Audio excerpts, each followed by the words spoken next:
Welcome to A Corporate Time with Tom and Dan. I'm Tom. I am Dan. Samantha, our producer's here. Hey, Sam. Hi. We're recording this on a chill Tuesday. We are. How chill are you today? I'm pretty chill. Yay! I'm faking my chill. It's Okay. the middle of August. Not chill. It's hot outside. But football's coming around. Yeah, football is coming around. You know, that means... Halloween, right? We are right on the cusp of Halloween because... No, we are, because all the Spirit Halloween stores across the nation and in Orlando are opening up.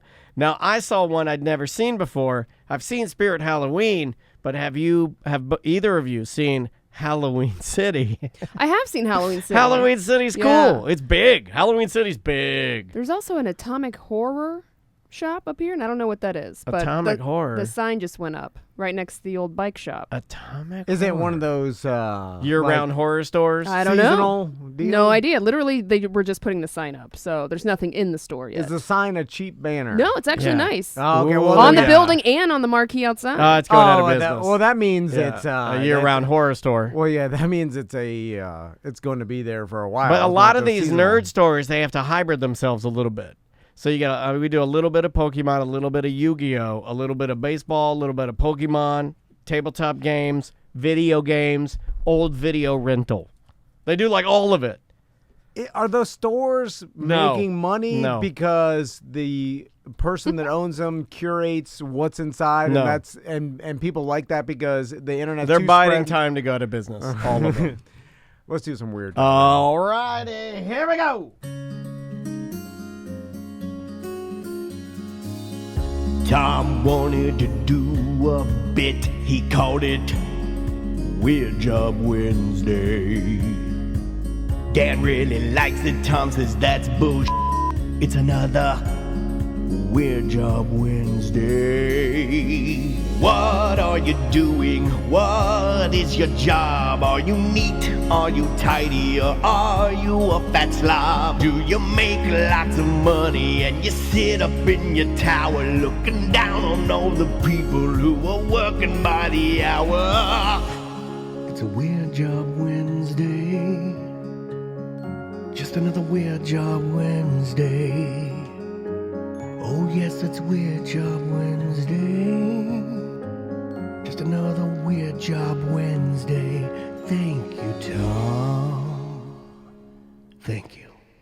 Weird Job Wednesday brought to you by StreamlineFlorida.com or StreamlineCalifornia.com if you live in California. I automated that. Wow. I'm sorry. I automated that, and that's it. I'll back to the drawing board. Any sort of mortgages, if you're looking to buy a house, Brian Zyman on his team will help you. And also look into reverse mortgages now. Good for anybody over the age of 62. They have to be over 62. It's like a regular mortgage, except it's 69. And your house will basically pay you, Yeah. especially while all the home prices are so high. And you'll be like, thank you, house. Yeah. It's the home equity conversion loans. And the house is like, you're welcome. Yeah. All right, who's our guest today? I never asked his name. Jason. Jason. This is Jason. Jason. I asked his name, but I forgot his name. How you doing, Jason? I'm doing great. So what is your weird job?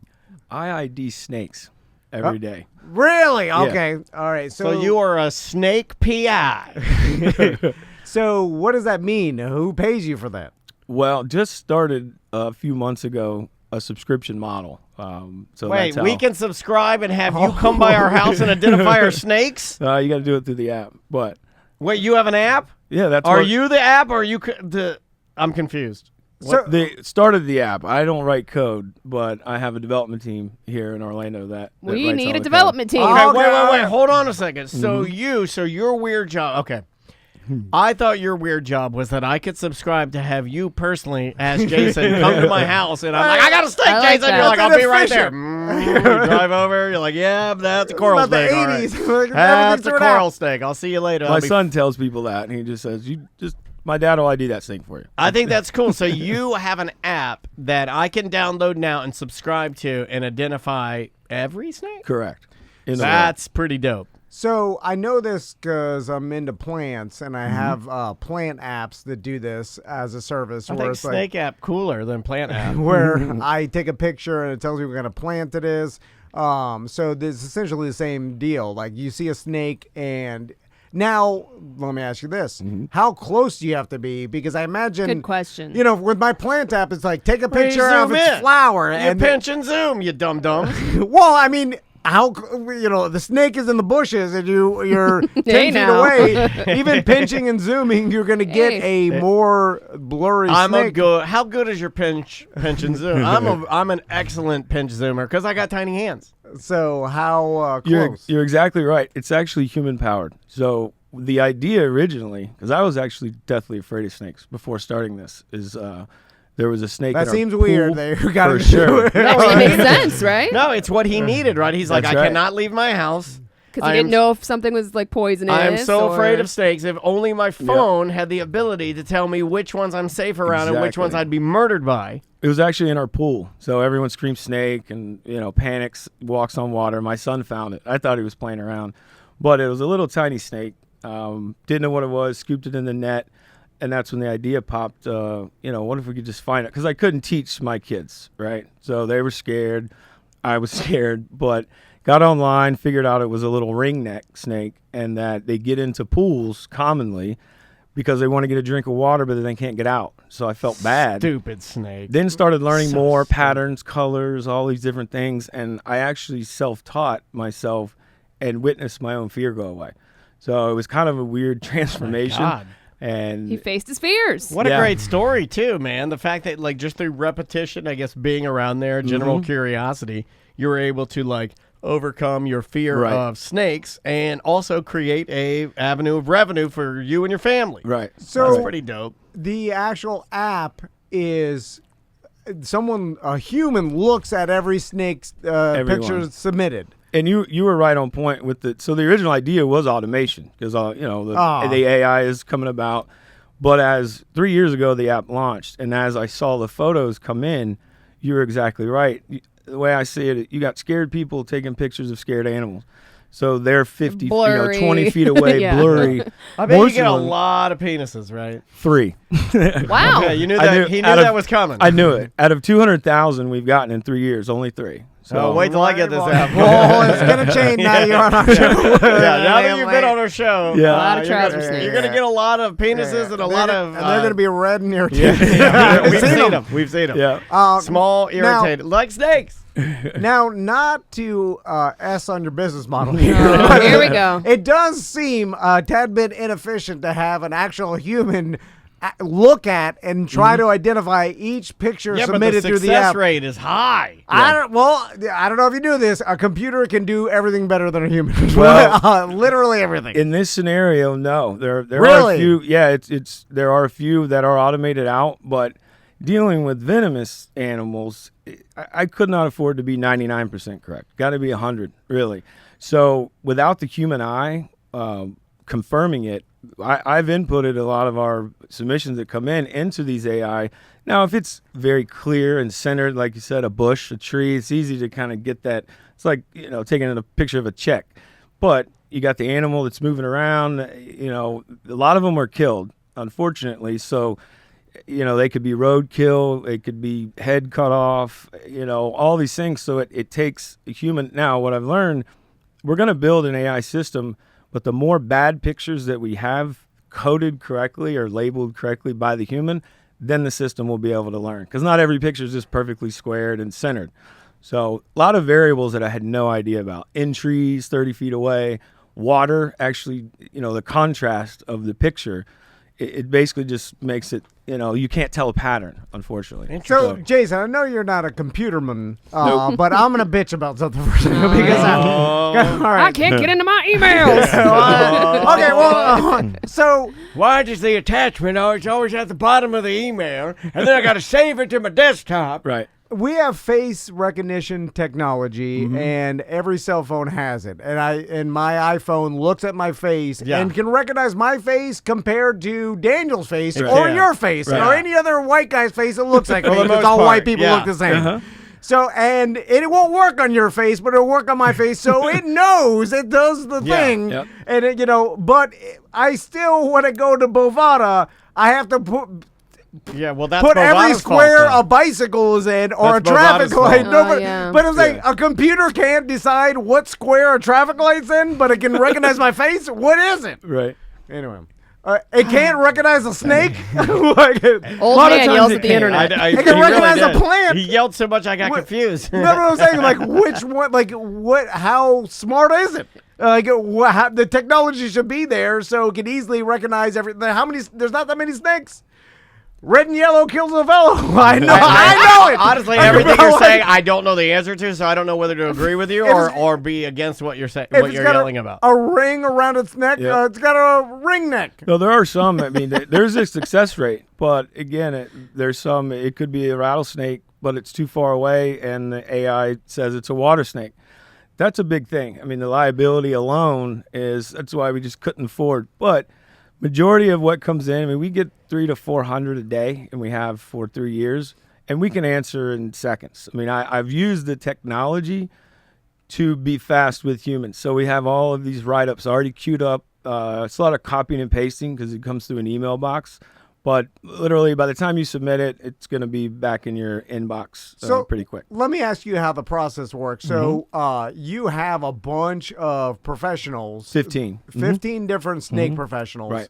That are, basically on call, or when they Correct. get an email, they identify the snake. And you say They're that also dressed as snakes when they answer, just to add an extra layer of authenticity to Right. the app that people don't. You don't see that, but they will send you a picture of them dressed as a snake. But we get a lot of stuff that it will blow your mind. Oh, like the pictures. Yeah, people accidentally send the wrong picture in their phone, so there'll be selfies of them eating. Now, what's the legality of like what you have them opt into to make sure that they know that these extra photos are like safe? Because what stops you from having an addition to your app called like Snakes After Dark, where it's all Yeah. all the pictures that just fell through the cracks, kind of like they do. Snakey nakey. Well, kind of Right. like what they do over at the airport when they sell everything that they found that fell out of luggages. You know what I mean? And the luggage. They sell the luggage. Some people have so much money they can just leave their luggage at the airport for the rest of their lives. So isn't there a good amount of human error that's possible here? Because if I know humans, they err The only error, a lot. the only error would be an actual like copy and paste error. So they know the snake, and if it's not known immediately How did you acquire these snake experts? through social media connections, the few people that I met in Florida to begin with, I found in this community they're very tight. A lot of them know each other. Yeah, we got So, snakes. when a lot of individuals, they go herping, they call it. Yuck, it's So they What? go out and they basically constantly, weekly, their passion is to find as many things as possible: snakes, frogs, salamanders, you name it.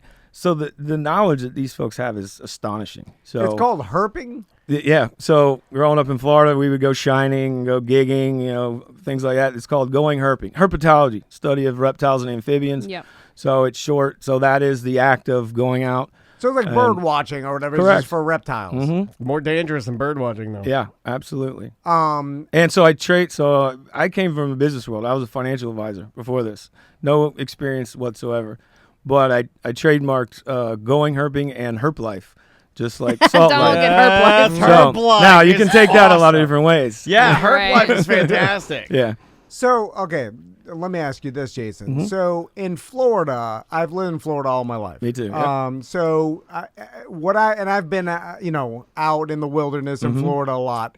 I've never one time seen a rattlesnake. I have. Like live, like Really? wild. Agreed. Yeah, never one time. But I have seen water moccasins. Mm-hmm. I don't think I've ever seen a coral snake. I've seen the one that looks like a coral snake. Right. My mom and dad's house had a ton of rattlesnakes. It must have been like an area because It is. my mom's house, like Yeah. that little gully area where the water near that pond. I mean, there were rattlesnakes crazy there, and you'd see them. Yeah, I mean, my They make papa- noise, and it's scary as hell. out in the Everglades, he saw tons of rattlesnakes and Yeah. stuff. But he recently, I mean, before he died, he told me the pythons ate everything. That they've eaten every single small animal, all the other snakes. They've destroyed the Everglades. I even joke and say they're eating the trees too down there. They've Like, eaten, would they're a- eating gators, but Would a python eat a rattlesnake?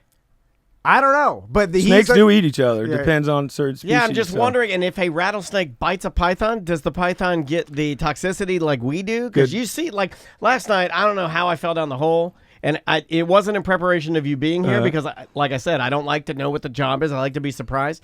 But it was one of these Baptist snake handlers. It was actually the son of a legendary snake handler who had died after being bit by a snake. And this guy gets bitten by a rattlesnake as he's holding it, preaching to his congregation. He's immune. And he starts bleeding and barfing. He's barfing everywhere, and they're carrying him out like a fat baby. And I'm like, oh my God, I'm watching a man die. So what my point horrifying. being, Jason, is that it seems like, if someone calls me like there's a black snake in my house, I'm gonna be like black racer, fine. Yeah. And it's the Florida generalization of like, hey, most likely. I honestly don't know what a black racer is, but I've been told about them for years. Any black snake, black racer. It's like if it's swimming in the water, like I got cottonmouth, open his mouth, his white mouth, black racer.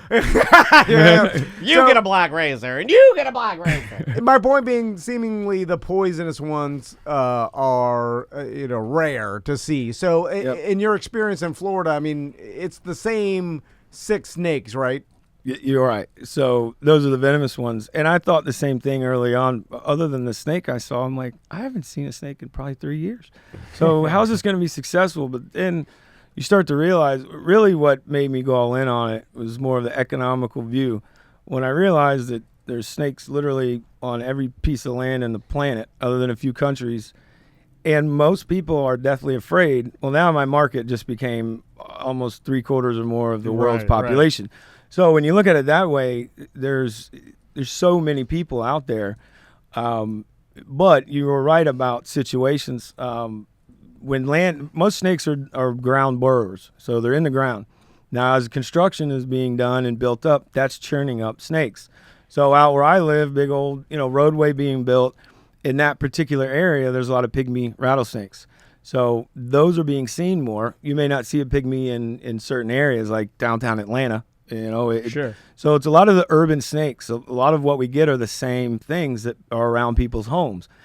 There are people in this industry, like I said, that go herping. You know how you know that it's may an not urban see snake? a snake. They look for one snake. You knew it was coming, right? You know it's an urban snake? Do you know? Does anyone here know?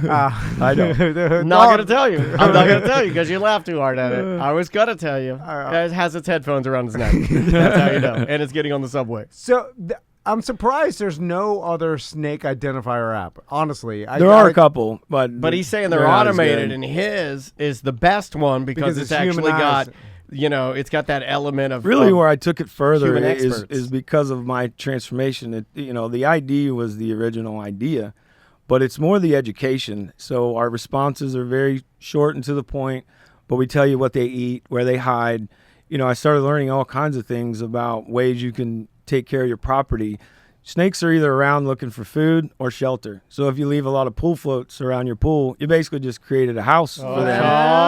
So do I have a pool float mansion for you? Pool noodles. They hide in those noodles, snakes like pool noodles? So they think it's other snakes. Yeah. So part of the education is what I've done. Every month I load all of these submissions into a contact management system.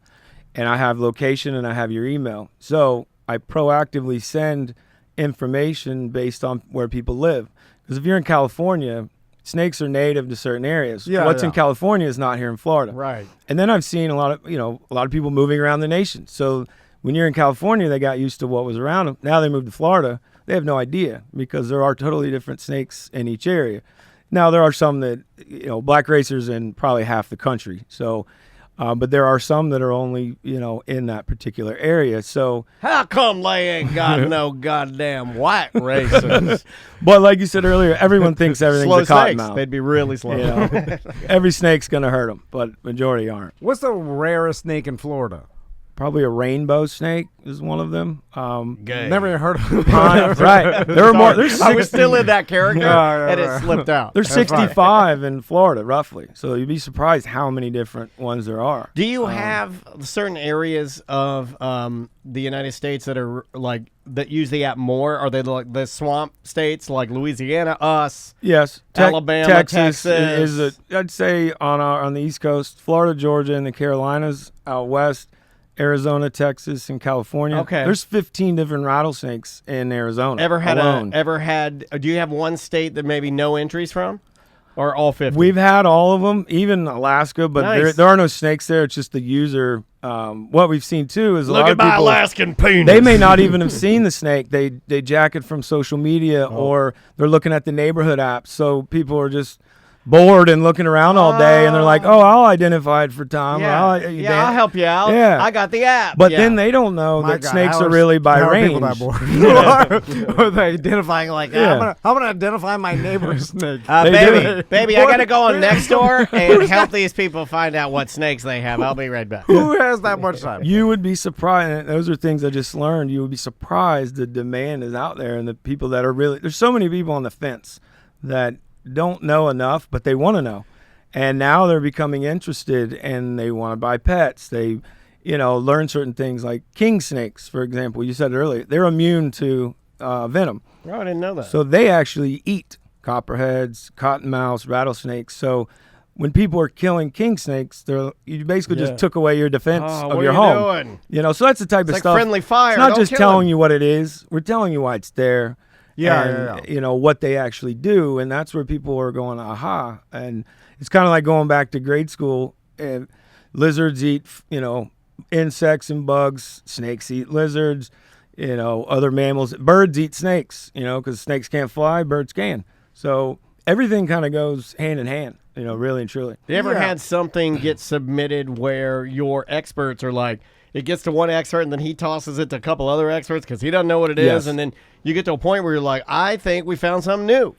Well, nothing new. It's just, we have partners. I've created some partnerships in all different parts of the world. India, Australia. So different time zones. I feel like Oh, India yeah. is a honey hole. I mean, you get to when you get your snake in front of the guy in India, it's like, Yep. I know everything. Like, he's the guy. 100,000 deaths a year there.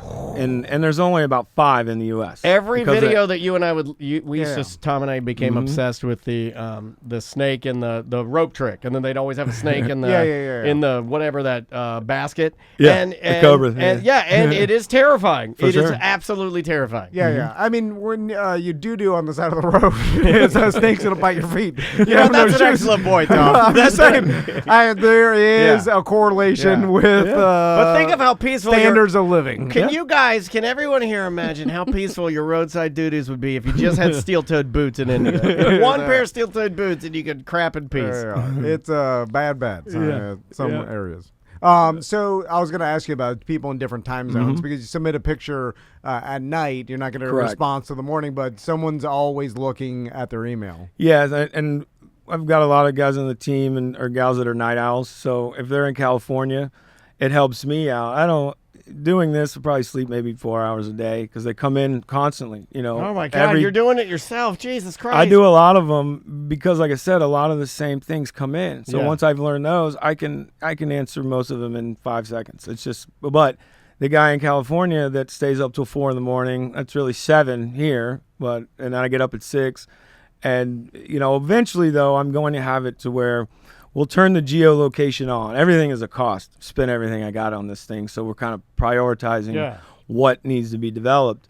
But That's like eventually, our app. when the geo's turned on, I'll have, so if it comes from Australia, it'll go into a specific Australia inbox. So then I'll have folks in Australia just IDing those, so they don't have stuff from Utah filling up. It'll be the easier. box. It'll be more organized. Sure. Correct. So there are, ones over in different time zones that don't get it immediately, but that's just work in progress. All right, Jason, let's get down to business now. All right, because I get your Well, idea. He just gave you a context clue. Yeah. He just said in sort of a, I'm not happy with this. He said, I've spent everything I've made. That's right. Like, I felt it like I spent 401- everything on this goddamn app. 401k gone. Yeah. Okay, but now I'm That should help you. I'm starting to absorb your business plan, and I see it, and I like the aspect of you got all these snake nerds that are working for free because they just like being snake nerds. So Herbers. they'll All the Herbers. They'll be like, I'll identify your snakes, and there's thousands of them out there, and they'll all just identify snakes Yeah. because they're nerds, and so They got nothing to do? So you got an army They're of not free, dating. They're yeah, not like Right. procreating. Yeah, so you got an army of essential interns, which is how media was built in the United Yeah. States, by the way. It True. was armies of interns. Anyway, so that's good. And then you got a monthly subscription model. I love that model because people just forget about it. It just comes in every I month. made it cheap too. passes- $2 a month. Yeah, you know. that's not PDM. Well, me and you, Jason, right here. I see you. 10 a year. Wow, you know. did you just do the eyes? I He see. did snake eyes. Yeah, and then you also did the you can't. I Oh, can't. John yeah, Cena. the John Cena. You can't see me. Like you don't know your hand signals, sir. I'm more interested in the oil that comes from snakes. Yeah, snake Oh oil. my God. Yes. Anyway, so I like your business model. Now it's just marketing it out there. You're exactly and that's right. what you're doing today, which I like. So then what's to stop, though? Because here's what I'm afraid of, Jason, Yep. because I'm rooting for you. What are you afraid of, big snake? I'm afraid that Big Snake comes because, you know, this, well, Yeah. seriously, like Yeah. some speaking of- National Geographic. You get that Nat Geo Snake Finder app. Right. You want the some Discovery Channel? Yeah, or- that's what I mean. Yeah, yeah, Because yeah. in Discovery and Nat Geo, it's the same. Yeah, It's yeah. one big giant company, probably owned by I don't know And somebody that owns everything Yeah. else. And then Kraft. Now I understand, Jason. Now you've got a team of human experts that are going to be, like you said. I now understand they're going to be more passionate and accurate about identifying the snake, yeah. and they're going to be more careful than a computer program that's honestly just going to use math and AI of 1,000 snake pictures Right. to determine like here we go. This Yeah. is not a coral snake, Right. but you're like, I mean, then you're like, it's biting your face crazy. It's fine. The snake And you're finder like- said it's. I feel sick. You're like, oh, my throat. But but if they're big snake, they're just throwing it out there, and then the average person doesn't know the difference. They're like, well, Big Snake also has enough money that if some kid gets gnarled by some coral snake, that they'll just throw him $100,000 Well- and keep on trucking down the app lane. well, not even that. When you signed into the app, you hit agree Yeah. to the terms of and the their legal terms. attorneys locked it up. That says like we are not responsible for any mistakes. Like this is right. just a computer, Yeah, this guess. is they'll say like it's just for fun. This is novelty. This is no different than And- putting zits on your face or making you look like an old man. And then it'll say if you encounter a snake, call a professional. Never go off the. It'll Yeah. protect us. Do But not you use just this app. You don't read it. You just agree. You just want to identify Just snakes. show me what the snake is. So are you worried about that, Jason? Big snake. I've never heard that. That's funny.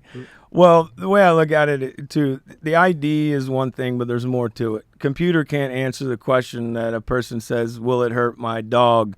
Well, we get them all day long. How did it get into my basement? I want the snake out of here. So That's the jump. part of the business model, too, is I'm Too contacting removal companies around the nation. We have a referral for you. Hey, I have a person that really is interested in having somebody come out and look at their property and find out why there's snakes are around. And they could just have a rodent problem, or they don't have their house sealed up right. So I've got a big cast net. I look at it. So it's really just A customer moving- service. Yeah, It's yeah. a personal service is what I'm going for. Oh, like that. oh man, you need to start. You get local pest control. Yeah, That's to right. partner, and then they yeah, advertise yeah. in your app. Yeah, yeah, Exactly so, yeah, right. Yeah, There you go. gotcha, Yes, hold on a second. Let's. Can you fix our app? I will pay. Help. Here's the thing. I'll give you the number to my I development will team. pay you in snakes. Unlimited snakes. I have unlimited snakes. We've been hoarding them in the Our trash whole can. bathroom, we have a trash can filled. Some are dead, some are alive. It's just like chicken in the United States. Some of them yeah. get to the processing plant, they've had their eyes stomped out. Some of them have. And Or that's the- unfortunate collateral damage of the chicken business. But the same thing with snakes. Our recycle bin has not been dumped since Butler left. And there are nothing but sugar snakes in there. They're drinking the old White Claw. on the Yeah, I bottom. love it. So The pet people too, the ones that have pets, they need new enclosures, and we've seen a lot of folks submitting their pet pythons. That's a whole nother world where they're just morphing these snakes every day. Breeders are coming up with different python morphs. I mean, some of these can sell for $10,000-$20,000. It's crazy. But then there's people that buy them. They have no idea what they even are, nor do they know how to take care of it. We've had they just people release it into the Everglades. I've had people. You flush it down the toilet. That's what Let you it do with go. any unwanted pet you Out have. the window. Puppies, you Stop gotta cut buying them in half. pythons. The Everglades is full of them. That's right. Just go out and get one. But it does Yeah, make- no, seriously. Now, let me ask they're you- trying to kill them. Let me ask you and Jason, I think this is a very simple question. if the Everglades, if you guys keep screaming the Everglades is filled with pythons, where do you think really dumb people that have pythons are going to want to release their pythons? Why? You need to stop that because all they hear is the Everglades is filled with pythons, and then dumb people go like, I think I'll just go. No, but they think, I think they think, oh, it'll be happier there. A lot of friends. Yeah, exactly. See, it makes sense. At this point, Don't drive though. It's too far gone. It's like global warming. But here's my opposite side of the coin, and I know your wife isn't going to want to hear this, but with so many pythons, like your grandfather said, they're eating everything, and we're overrun with pythons. Why can't we just go through there and just start whacking them and hacking them crazy? There's a hunting season. Yeah, they try. We'll get them. Well, the problem is burn it all down. Remember, you got to use a screwdriver to the back of their head. I'm not doing that. I'm gonna just put them in a wood chipper or something. I don't know. Some are 30 feet long. Set They 'em gotta on use fire. drones to find them. But also, there's one road through the Everglades. There's a million square miles. Like, you can get them all by the road. Who Helicopter. cares? A million square miles of Burn the it. Everglades. You gotta burn it down. It's too far gone. They're already out there. You can't kill. It's impossible. So does one large python come out of there where they've all joined forces? Or like what happens? Do they start spilling over One of into the biggest city? ones ever caught was recently. I mean, it was massive online. They are infested in the Everglades. It's like the hogs. Like you can't kill them fast enough. I didn't know what you were talking about. The hogs have a huge problem too. Yeah. It's like they're infested into all the woods. I've been to monster truck shows. It's crazy. I don't know the validity of it, but a lot of people say it started from Hurricane Andrew years ago because it just wiped out all these facilities that were there. That's what sparked it, from what I hear. Again, this is years ago. Well, that's the but same then thing. the people started dumping them, and then they breed, and that's kind of what happened. Hold on. That's a thing. And South Florida, every time you see a parrot flying around, they're like Hurricane Andrew. It's like that because it swirled everything around and brought it to Florida. They knocked over the aviary. Knocked over a couple of parrot enclosures, and the rest is history. Yeah, and then let the parrots out, and I forgot the parrot place down there. I used to go to as a kid, but released the parrots, and now they're flying around crazy. And like everybody, you guys have a bunch of weird stuff that like Santa's Magical Forest and the parrot Jungle Island. Parrot Jungle. Formerly Parrot Jungle. They've changed the name now. New owners. But back in Andrew, it knocked the big net. Same and great all the parrots parrots though. New owners, same great parrots. I feel like it's just been people releasing pythons as pets because they couldn't, and then they got into the canal system, and then they what's our way out of this? How do we fix it? There's no fixing it. So it stays like that? Yeah, so we have to learn to live with the python. Government's getting involved. The exotic pet trade is huge. So years ago, there was, to sell things, they're bringing things in from different countries that aren't native here. Releasing them is one thing. Getting out because they don't keep the enclosure right is another. I mean, there's plenty of these we see them all the time. There'll be these pythons in, different states, and it's pretty clear that it's an escaped pet. And are you looking at my pythons, brother? Yeah. And then snakes, they'll survive. Yeah. You know what I'm saying? They live. They're livers. they'll dig a hole and they'll just wait for it all to pass by. And the cold won't kill them anymore. No. That's done. So it's just it's like Corona. Well, we don't get cold anymore. So what's your app so we can promote it and tell everybody? It's called SnakeSnap. What a great name. SnakeSnap. Oh, that's good alliteration, too. I thought at first it might have going to be Snap Snake, but then I'm thinking, well, Snapchat might have an issue with that. SnakeSnap is good. No, SnakeSnap is good. It flows. Yeah, it really does. Yeah, cool. I'm surprised that wasn't stolen already, somehow. I was very surprised that a lot of these phrases were not taken, to be honest. So I bought swanfarts.com.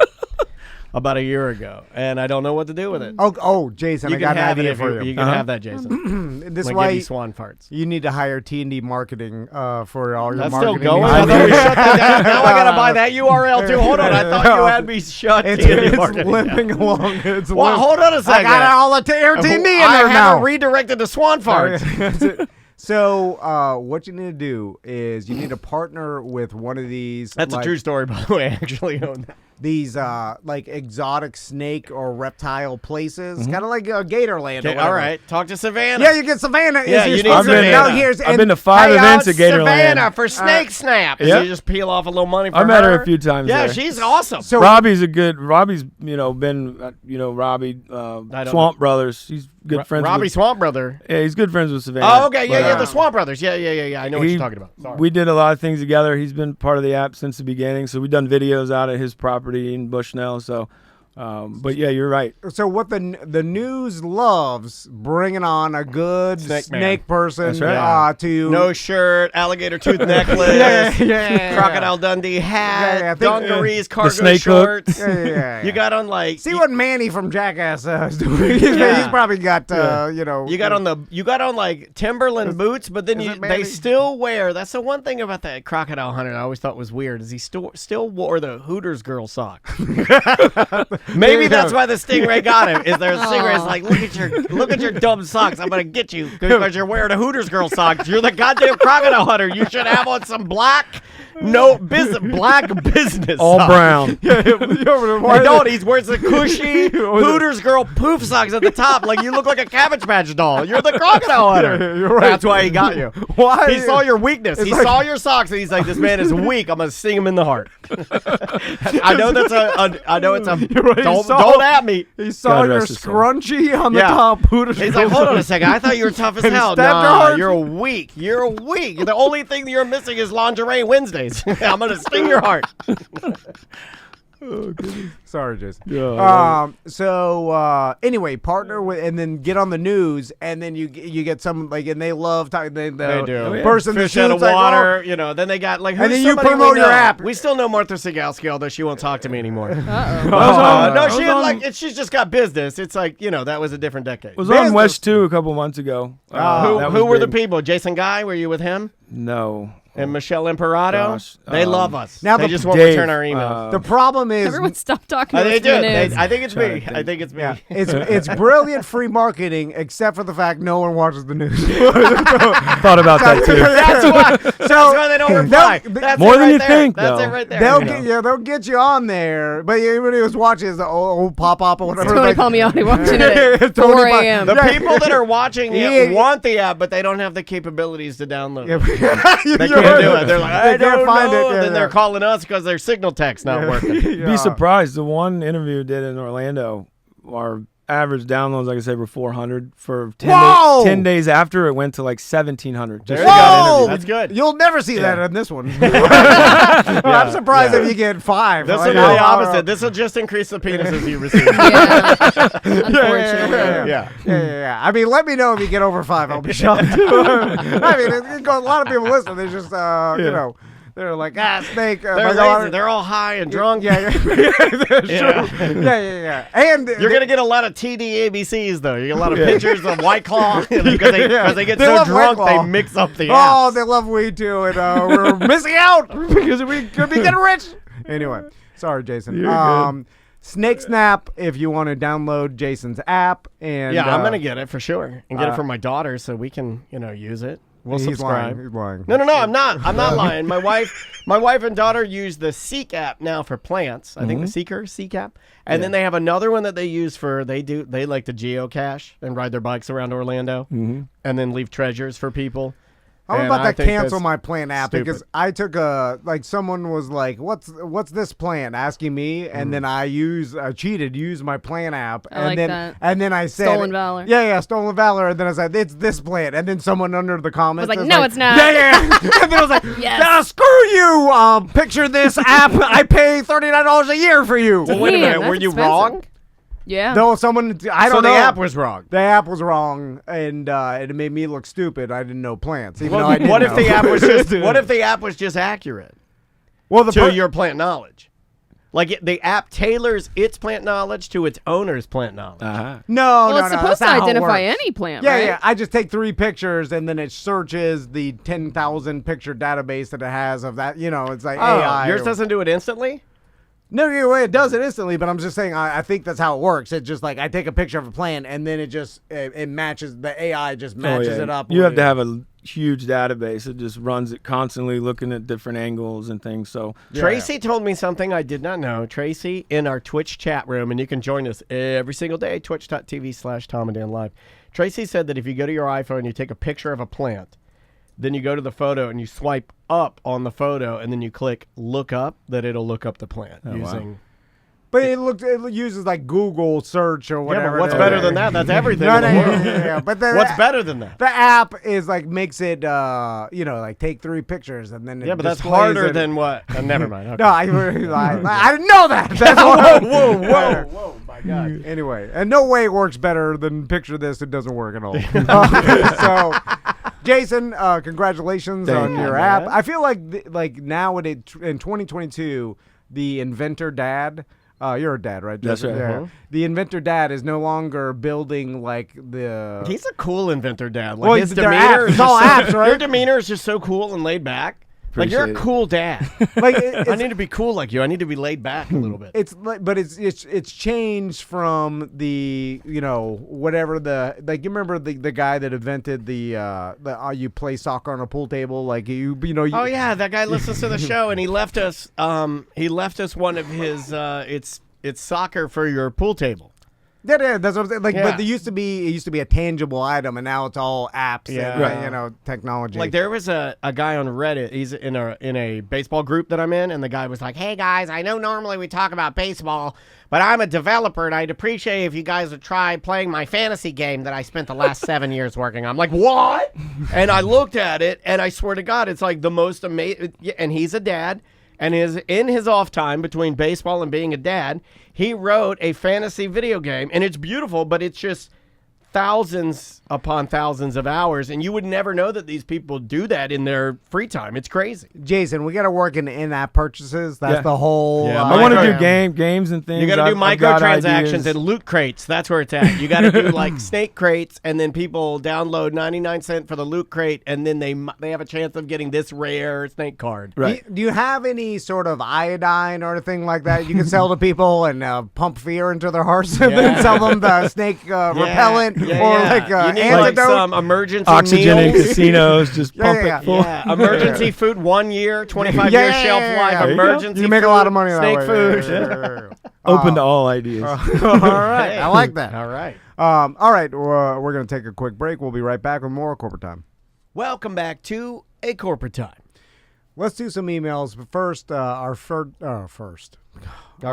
Featured coats, Tom merch. and Dan fur coats are on sale, guys. Our Just in time for fall. featured merch item of the week, the T&D Villain dot bag. Yes. $15. Eric's going to throw a little surprise in each one. Yeah, I saw somebody in the chat said that they got a little prize in theirs. Put a little No, weed I- nug in there. We're not.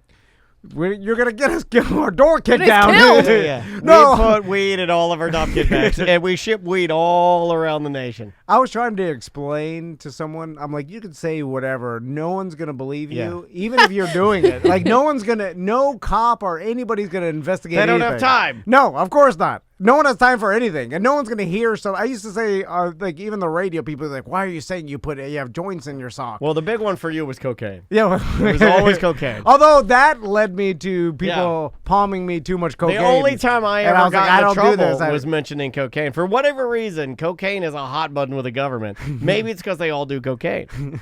Well, you got in trouble with the government? Yeah, with the FCC. The only time I got in trouble with the FCC Oh, was well- over cocaine. Well, because you said you were snorting it off someone's ass. I did. And which, that's not a FCC. No, it's not. You can say that. Stupid FCC. That don't even exist anymore. Totally fine. Email? Yeah. First email. Make it a.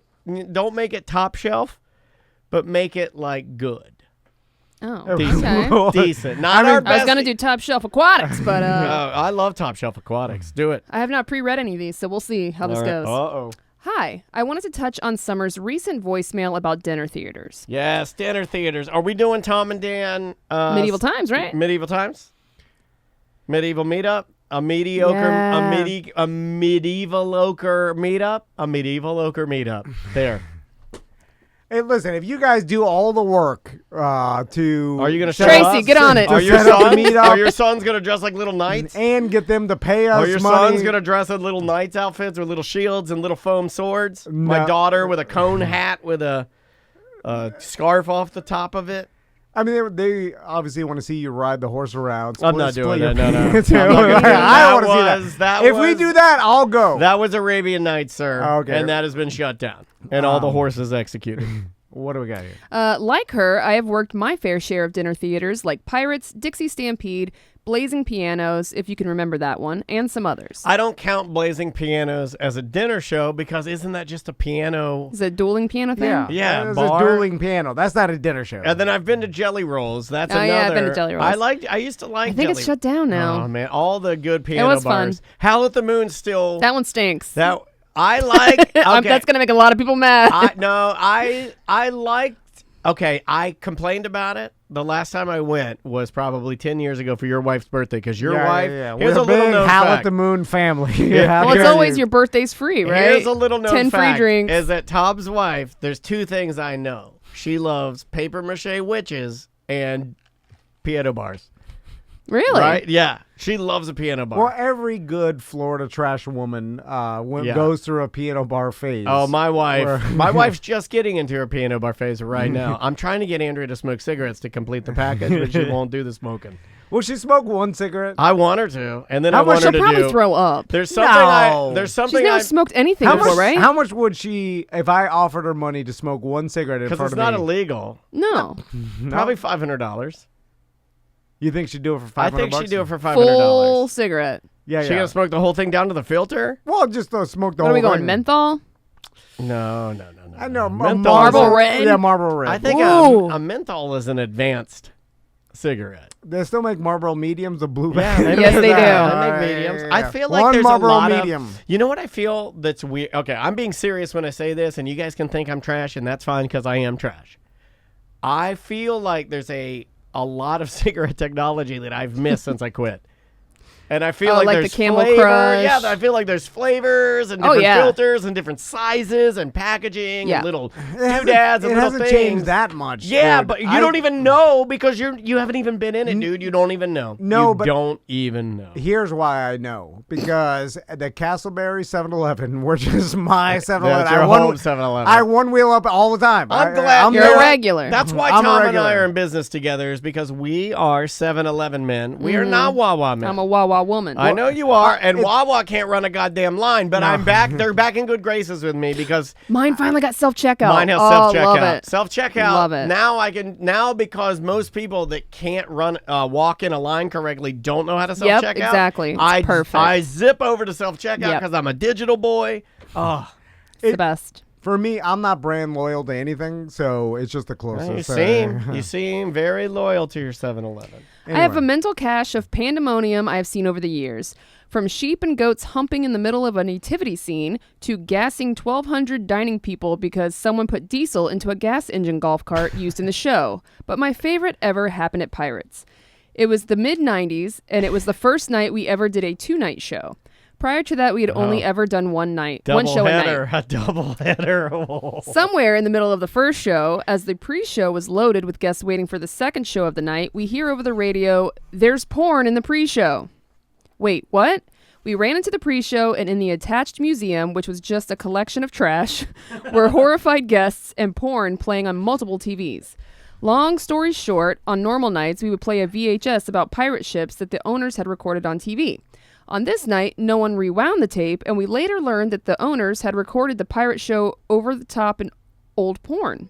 Yeah, because that's what you did. You As- didn't buy a new VCR tape. Absolutely not. You just record over your porn tape. As the recorded show ended, a past decision became a genie out of the bottle, forever damaging innocent souls.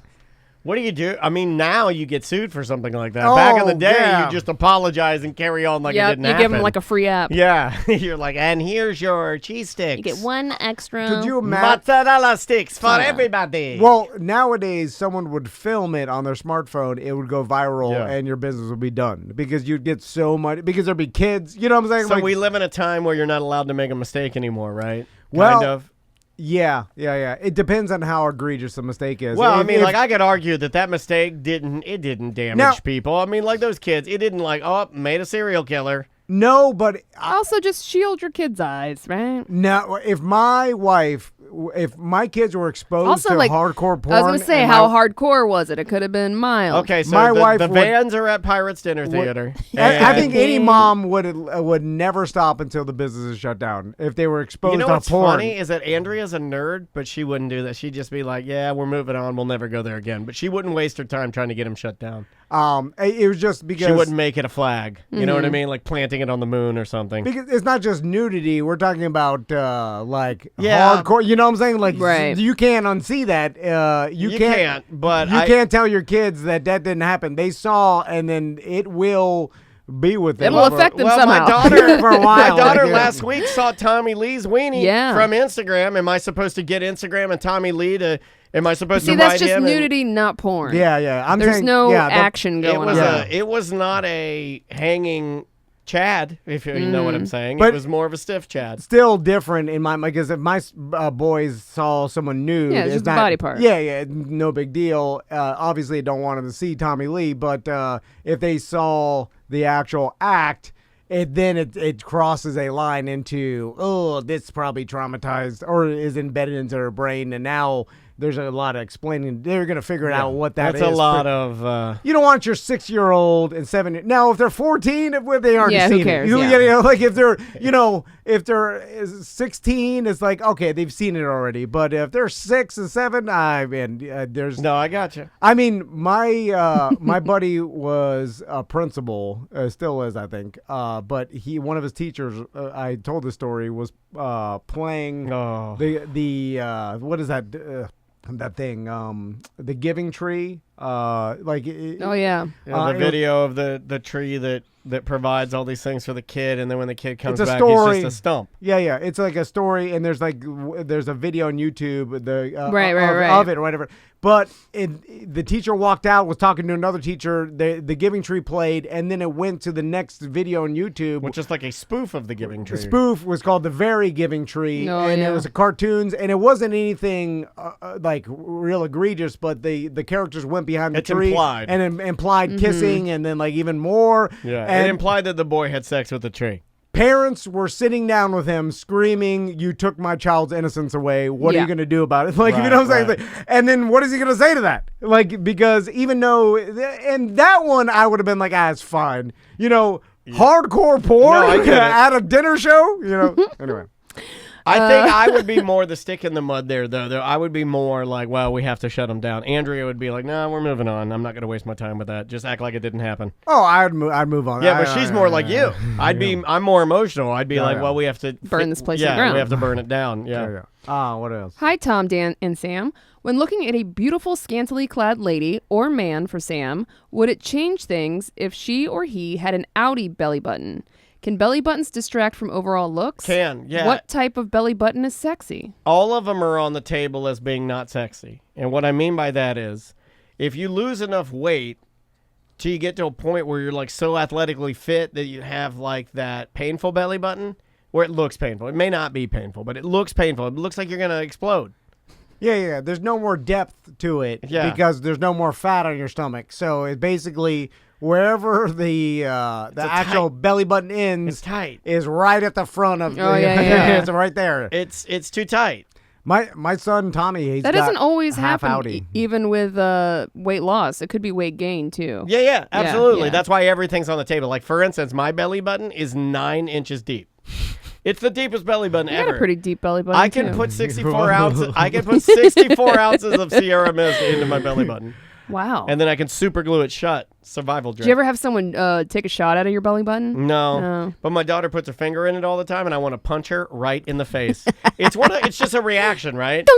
Nobody loves her more than me. I love her with all my heart. I would take a bullet and die for her. But when she does that, I want to hit her in the face. It's just a reaction. You know what? Now that I think I about hate it, the feeling. I have taken a shot out of a Mako's girl's belly I button. knew it. Oh, cheated I on your knew wife. it. You cheated on your wife, And sir. Was there Cheated. lint in there? I don't think my wife would have liked that. Well, No.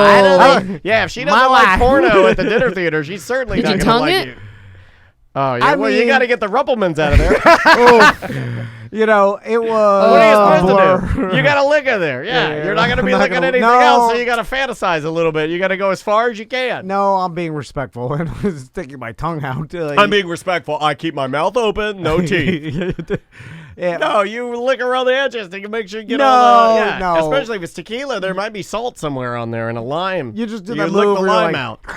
Like you're just like a Jello wow. shot. Don't You're ever just do trying that to, again. Where you just try to inhale Yeah. all, and then you. Hey, What the hell? I'm so That's cool. what, that's what you do after. You do this I just know. for everybody on camera. You go, hey, you hey. put your hand up. Anyway, You raise the roof. Oh man! All right. You go, let's go. have you ever done a All body right. shot, Sam? Yeah. What are you talking about? Well, Queen I of don't- body shots. Well, over I don't know. there. Big Wait. Given one or received one? Bowl any. We like fun. Of course we have. Actually, yeah, both. Yeah, No, all right. we like fun. Have you? Raise your but- hand if anybody here has done a shot out of an ice luge. Well, I've done a shot of No, ice. I luge. haven't. Yeah, Damn ice it. luge? Oh, we got to get one. No, I'm not fancy. for the beach party. That's a good idea, actually. Yeah, no, Although I'm not serious. sanitary. No, it doesn't matter anymore. It's done, baby. It's done. Yeah, Just yeah. get the ice luge, Yeah. The well, shaped like a wing. getting it down onto the beach, like all Yeah, these. we'll strap it to Tony's back. Just falls into the sand. also, it melts pretty quick. Then remember the cops came last time. They're like, hey, you can't be selling your merchandise Yeah, here. yeah. So I think you start bringing an ice luge, and it starts attracting too much attention, and then the beach patrol comes by.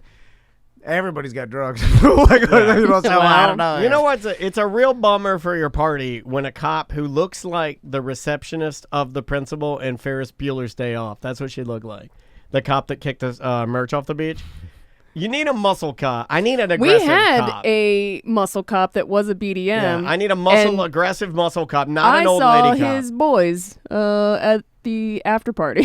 He whipped them out the bottom of his shorts. Oh. A cop! A cop! That's unbecoming of an officer. Yeah, don't tell his Don't business. say that. He's gone. He Wait a moved. minute. So I'm He's not just, allowed to say we put weed in our job kits, but she can say that. That's completely fine. Your barometer's I broken, said don't sir. say it. I said, okay. no, I mean, he's just having a little locker room. Locker I fun. mean, yeah, he was off duty. He was off duty. Yeah. Off duty. He's in Yeah. the locker Off room, duty, changing yeah. out of his gear. All right. Next email. Back in the late 80s and early 90s, my uncle and a lot of his friends worked at medieval times. Yes. I know 2 of them were actually knights and the others were horse trainers. You got to remember it's in Kissimmee. They came from ranching families and all of them grew up riding horses, so it only made sense. I obviously went often as a kid because it was free, but the cool thing was going when they were practicing and training through the day. I found some old pictures from there a few years back and talked to my uncle in depth about it, and let's just say it sounded like a party. Riding horses, swinging weapons at each other, and all while drinking beer and high on cocaine, and obviously, We were just talking about that. obviously more poon than you could imagine. He wrote poon. He or did write poon. Okay, I was- The majority of people that go there on vacation, staying in hotels, out on Disney property, are in party mode. Medieval times poon. After the show, there used to be a meet and greet and photo op with all the performers. He said that at the end of the night, the knights would literally have pocketfuls of paper with chicks' names, phone numbers, and hotel numbers, because who doesn't want to do a night while on vacation? Yeah, the night from medieval times came That over and whole boned lot. me while my kids were asleep on the pull-out couch. And this was 7 days a week, 2 shows a night. Can you imagine Yeah. being in your early 20s, making good money, partying, and banging a different chick you're probably never going to see again every night? We weren't even at a Disney resort. We're at one of those side-by-side resorts that's made Oh, to yeah. look sort of like Disney, but it's real Bobo. And then Magic the night, Land and I'm or- like, hey, Black Knight, keep it down. My kids are sleeping on the pull-out. Hold on, let me. So I think I have some cocaine. like a single moms Yeah. that were traveling with their kids No, on no, Dude, vacation. no. it's like a whole thing. There's like a whole TikTok trend about women trying to bang the knights at medieval times. Yeah, It's a thing, really? yeah. British family. But don't older but daughter, the nerves- 18, 19, 20, travels along on guess- holiday. She They're meets- usually pretty like muscular. I guess maybe they have they're to be in just good ranchers. shape. Right, yeah. They're local ranch, like Yeah. horse guys, and Yeah. like so they're not nerds. Save a horse, ride a cowboy. Like they I guess kinda- you're ride a night, I They guess. all just know look how to like work- yeah. they all look like Mo DeWitt's photographer. You know what's Forrest. Yeah, they all look like Forrest.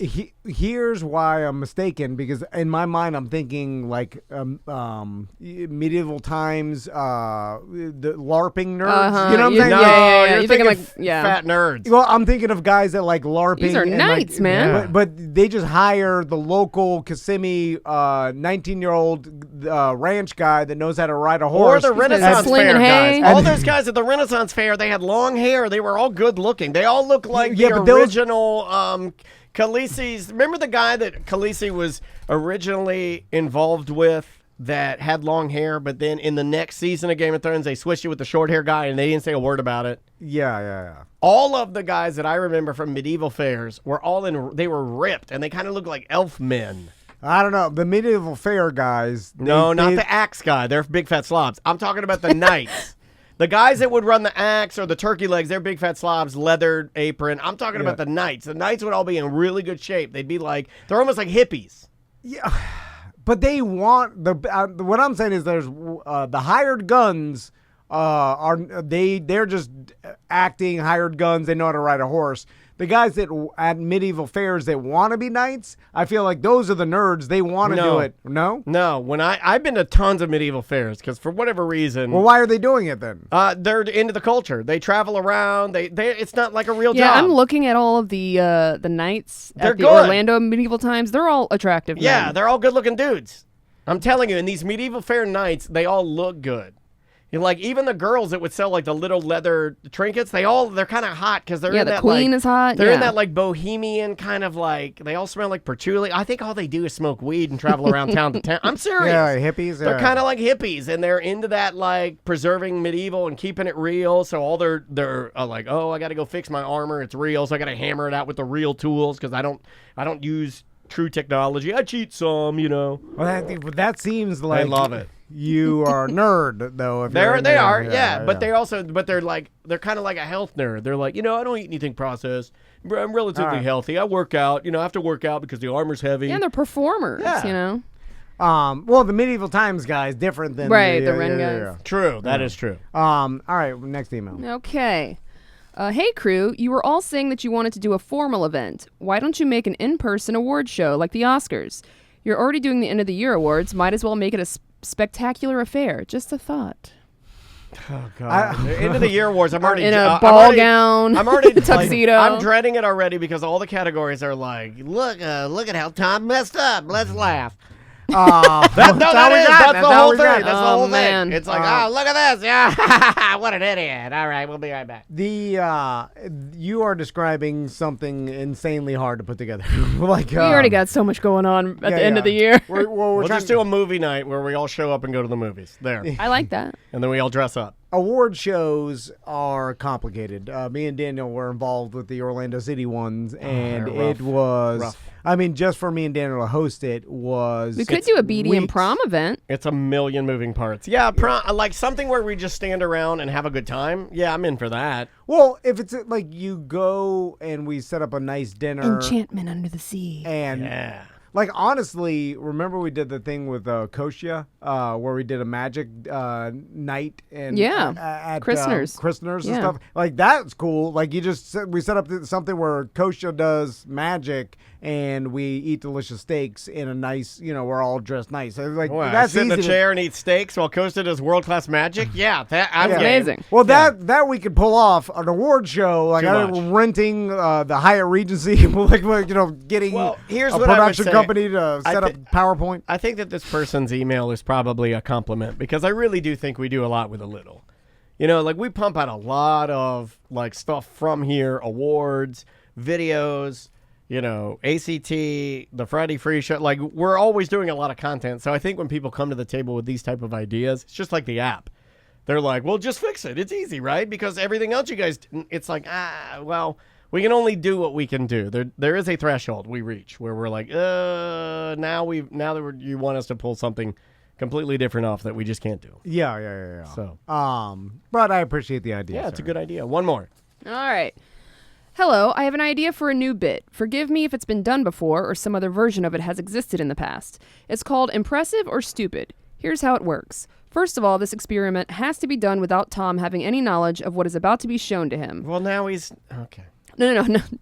No. So when you are showing him a video or a music clip, there's no telling him what's in the video Oh, okay. or the sound clip, and the Twitch stream. Tom has to then write down whether he thinks the talent is impressive or stupid using his best poker face. Lastly, you can all go around the room and debate whether Tom will appreciate what's in the video or not. If you guess correctly, I don't know, it doesn't really matter, does it? Here's one to get started. He sends a link with a YouTube video. If you're not comfortable clicking a random YouTube link, just Google, and then he gives me, do you want to just Google it? And then we'll look at it. We'll do it right now. So the link says, Caroline McCaskey just played the U.S. national anthem with a saw. You could probably just put Caroline national anthem with a saw, and that'll probably come up. Now, I know a lot of people are thinking, well, this is stupid because this is all subjective and this is whatever I think is impressive or stupid. But Right. I will argue that there is a right answer and I can come up with it. Well, it's going to be your opinion, but I think the more impressive is whether Dan and I can think what you're going to say. Okay. Which I feel like most of anything you're going to say is not impressive. Or I can do that. I think this bit weighs heavily on a 65% he hates it. Yeah. No, because I will look and I already can tell what this person's about to do. I honestly think I will crush this game because I think I know you really well. Okay, all right, because you may be surprised because I'll take all factors into consideration. Time spent learning how to do this, how many people I think in the world can do this, how what you need to know to even attempt to do this. Okay. You know, there's a lot that I Okay, put here together. is Caroline McCaskey playing the U.S. national anthem on a saw. Is a two-time international musical saw champion who performs throughout the U.S. She has played with the San Francisco Symphony and the Colorado Symphony and has been featured on the game show I've Got a Secret with her musical saw. All right, Caroline, take it away.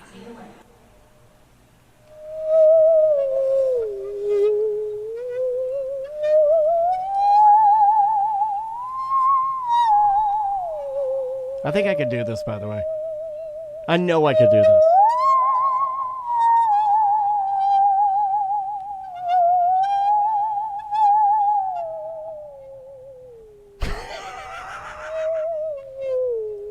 Soaking it all in. Yep, poker face.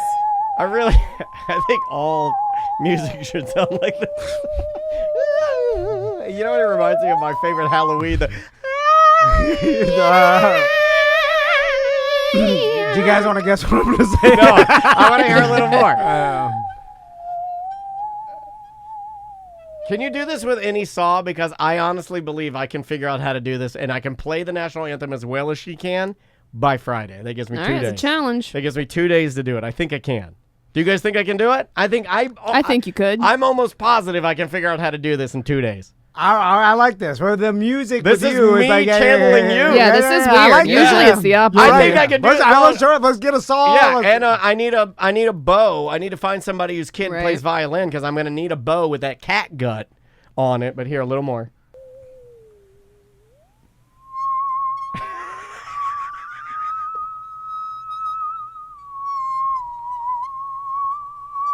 It's impressive. Okay, there we go. Is that enough?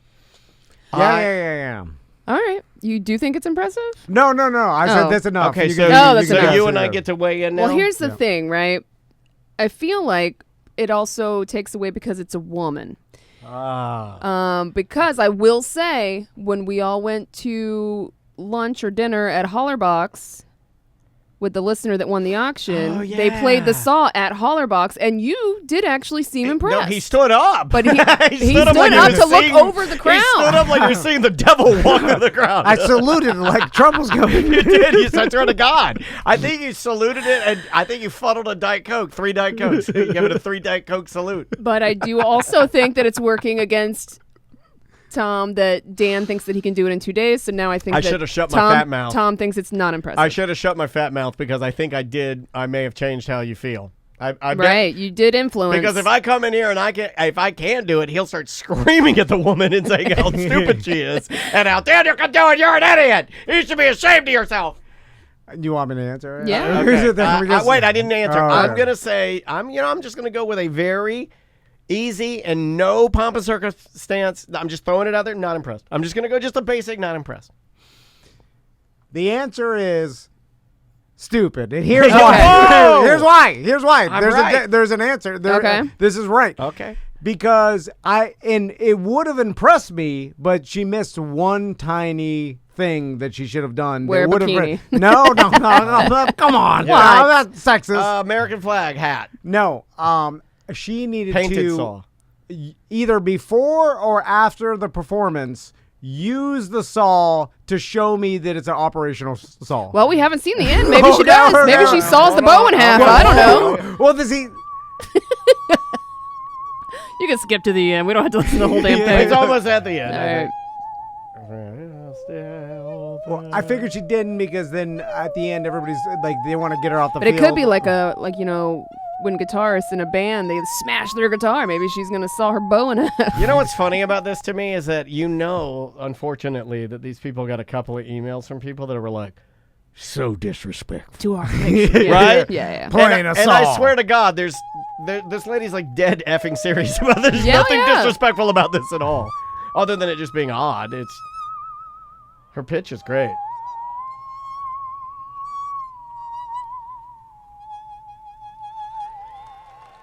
By the way, they did this in front of the A's, which only get, Damn it. honestly, the A's. I think their attendance is the worst in the MLB. I think they get 2,000 people a game.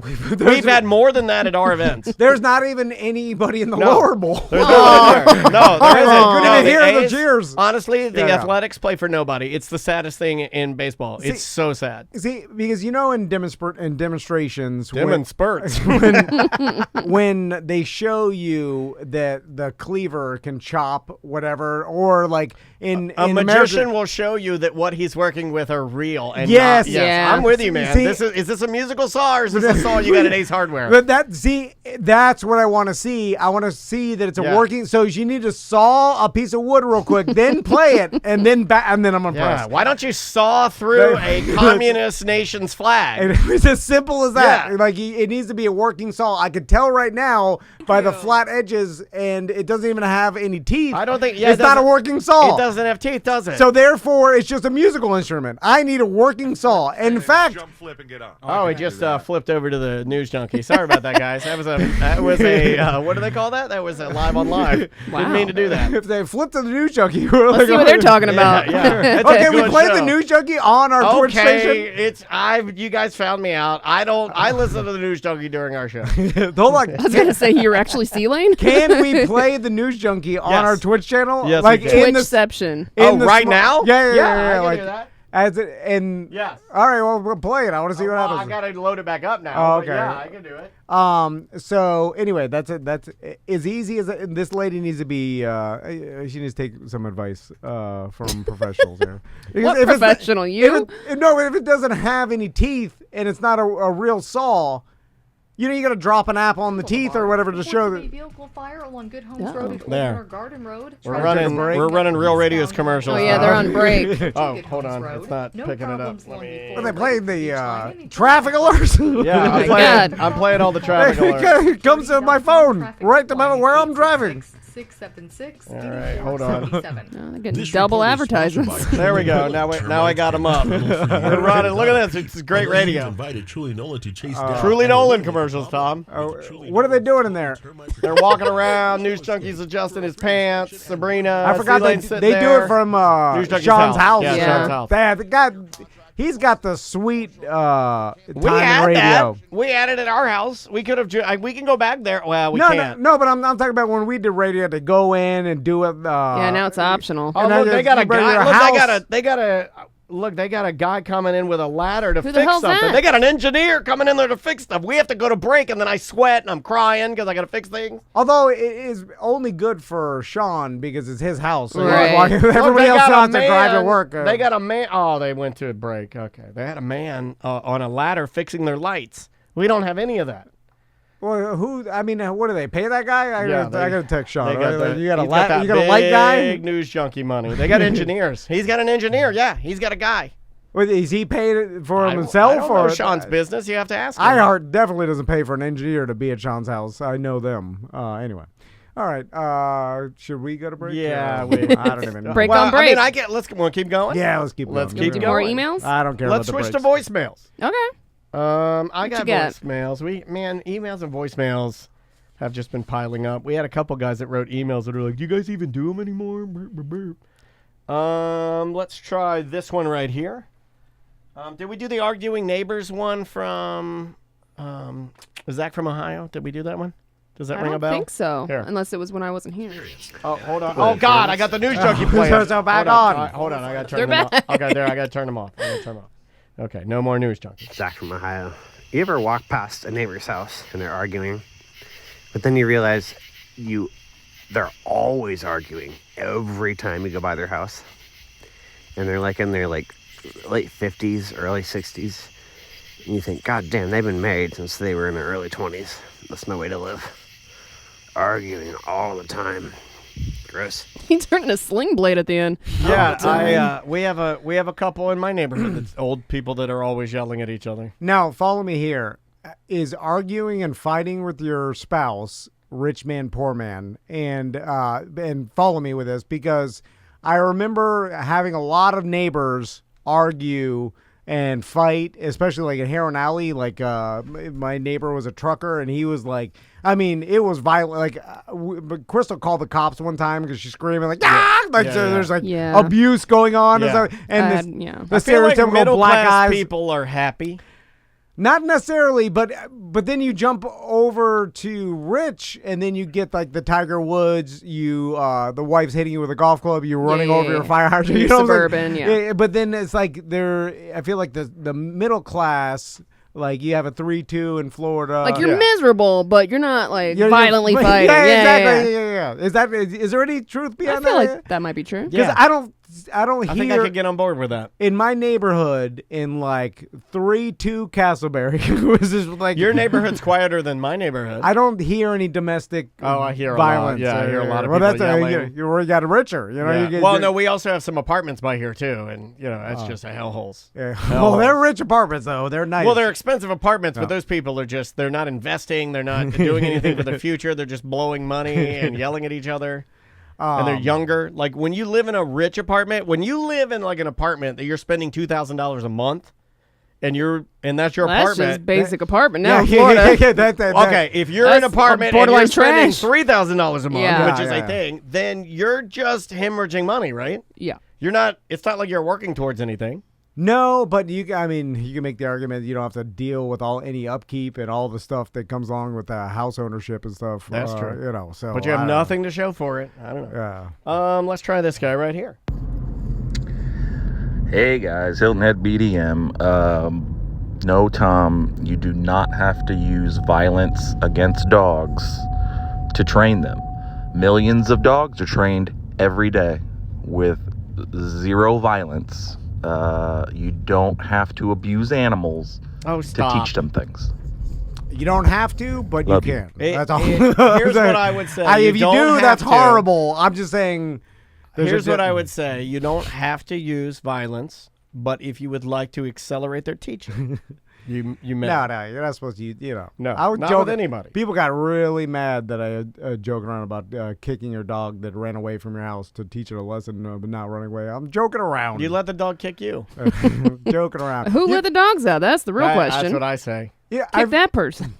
I've never done anything violent towards anybody in your life, right? Really well, haven't, like no. I've like boxing matches and that sort of thing, but that does not count. No, you've never kicked a dog. I know that. Like you kicked anything. I punched an old man in the face one time, but he was punching at Baloney Andy and all this. Then wait, an old man was beating up Baloney Andy? Yeah, it was back, You've heard the story? Maybe. Well, he was like punching, and then my wife was involved, and there was a party down in Miami. This goes back to high school. How old?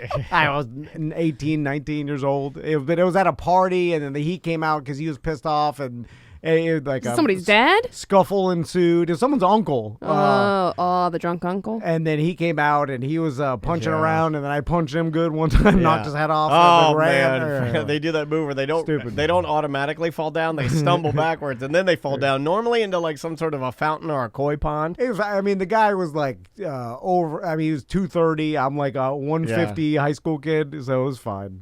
Bigger guys will underestimate how hard it is for them to get back up and speed.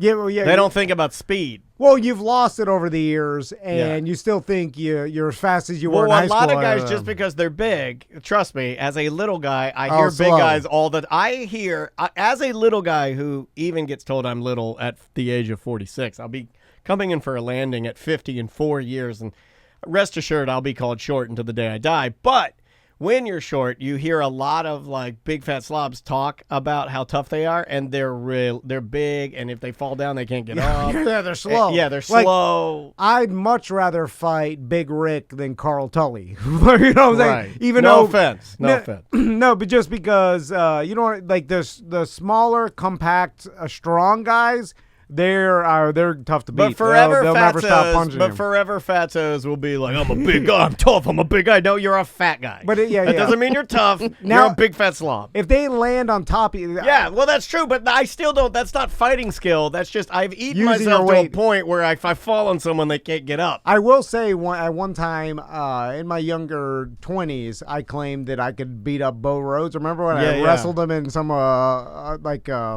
Harley Davidson hotel? Is that going to be in the documentary? Yeah, it's in the documentary. No, there's no video of this. But I was convinced. I was like, no way, old man. Yeah. I will beat you in a wrestling match. And then he laid on top of me and tired me out. Yeah, the old lay on top of you move. Yeah, and then familiar. he 260 or whatever the hell, and then dead weight, and that's when I realized, like, oh man, the weight matters, because I tired myself out just trying to get out from under him. Anyway. Yeah.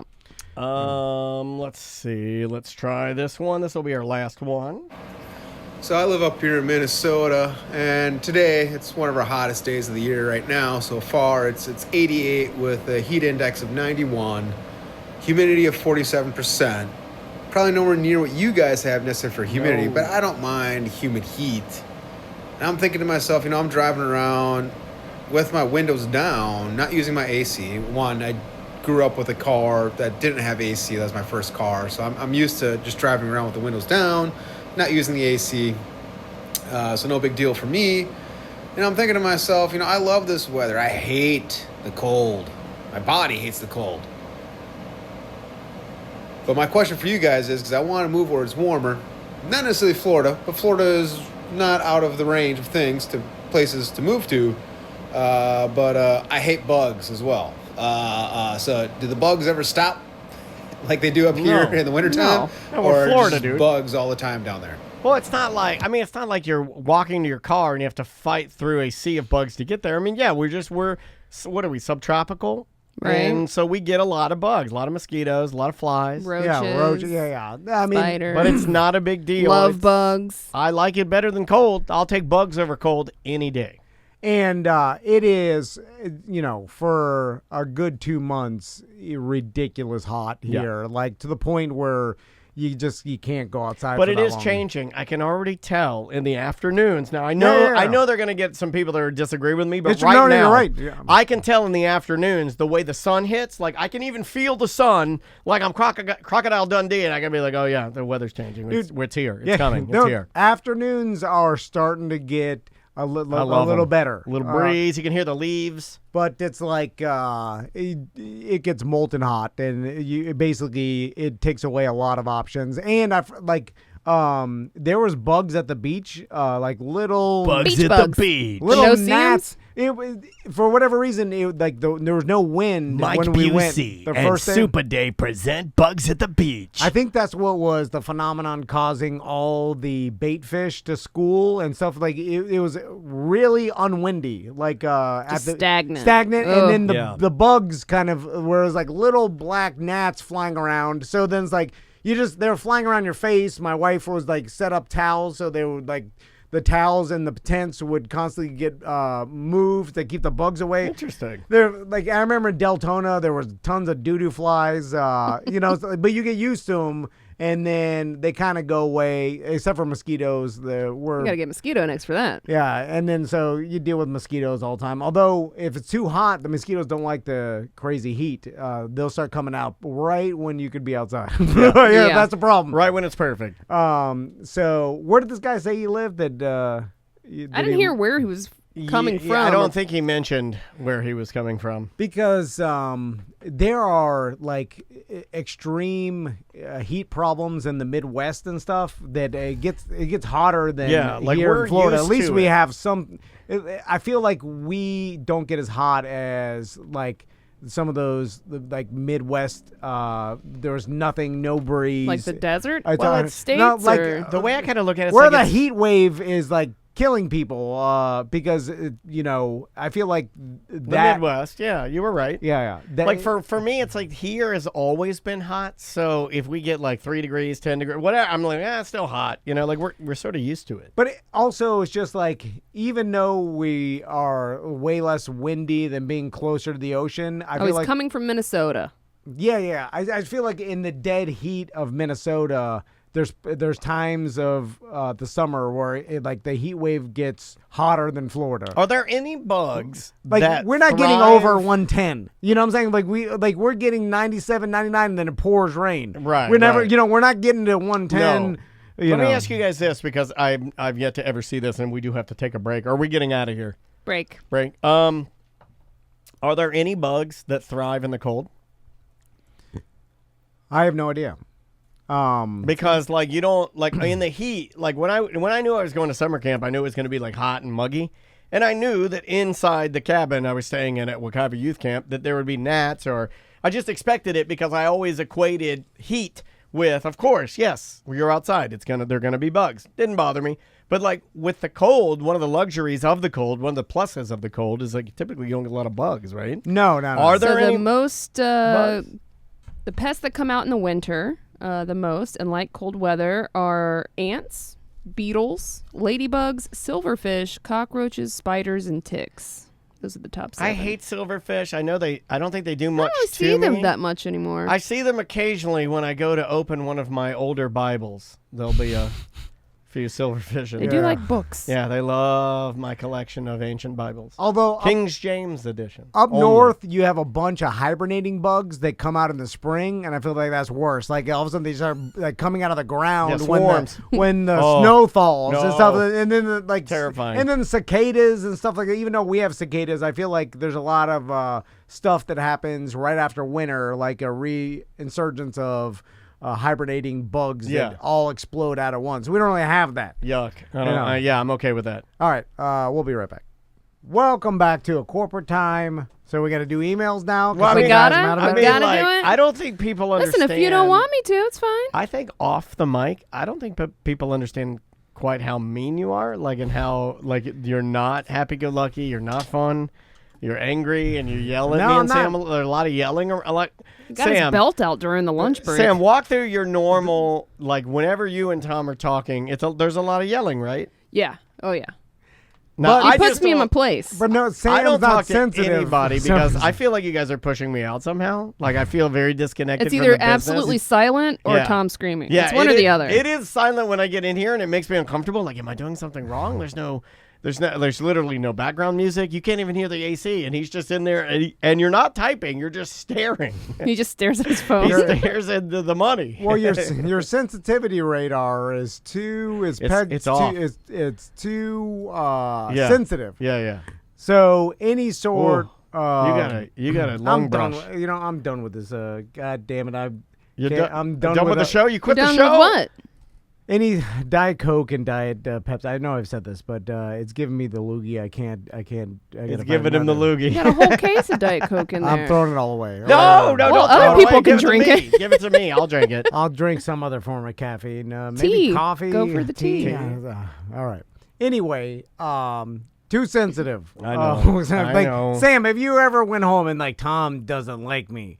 Hell no. Yeah, but you don't care. Well, right? she's known you don't like her. Like, No, God, she I knows don't it. like Tom. No, just kidding. Well, not even that. But I'm just saying, if you felt that this guy doesn't like me, you've never felt that way. No. I felt that Yeah. yesterday. For a while now, Yeah, I've been it feels feeling that way a all the disconnect. time. I feel a disconnect. I do. I feel like a disconnect from him sometimes. But why? Why now all of a sudden you feel a disconnect? It's not been now. Over time. Oh, you think you're growing apart? Yeah, we are. This is the same thing my wife tells me all the time. I It's can feel it. Emotional people. You No, it's- attract weirdo emotional people. I don't know. It's just emotional people God. don't. You work with them. You marry them. I'm not. You're giving raising them. I'm Someone not say he giving. loves them. I'm not giving them emotion back, so they think constantly something's wrong. It's just That's the seesaw of the relationship. Yeah. They're craving the attention you'll never give them. But And I it's don't have it tumultuous in for me. us. For those of us that are sensitive, But it's a harder road. they think they can pull it out of you. No, But I it's don't not- think there's I can nothing pull there. it out of My him. son's but the same way. I can feel like it. I'm like we're not as connected as we were earlier on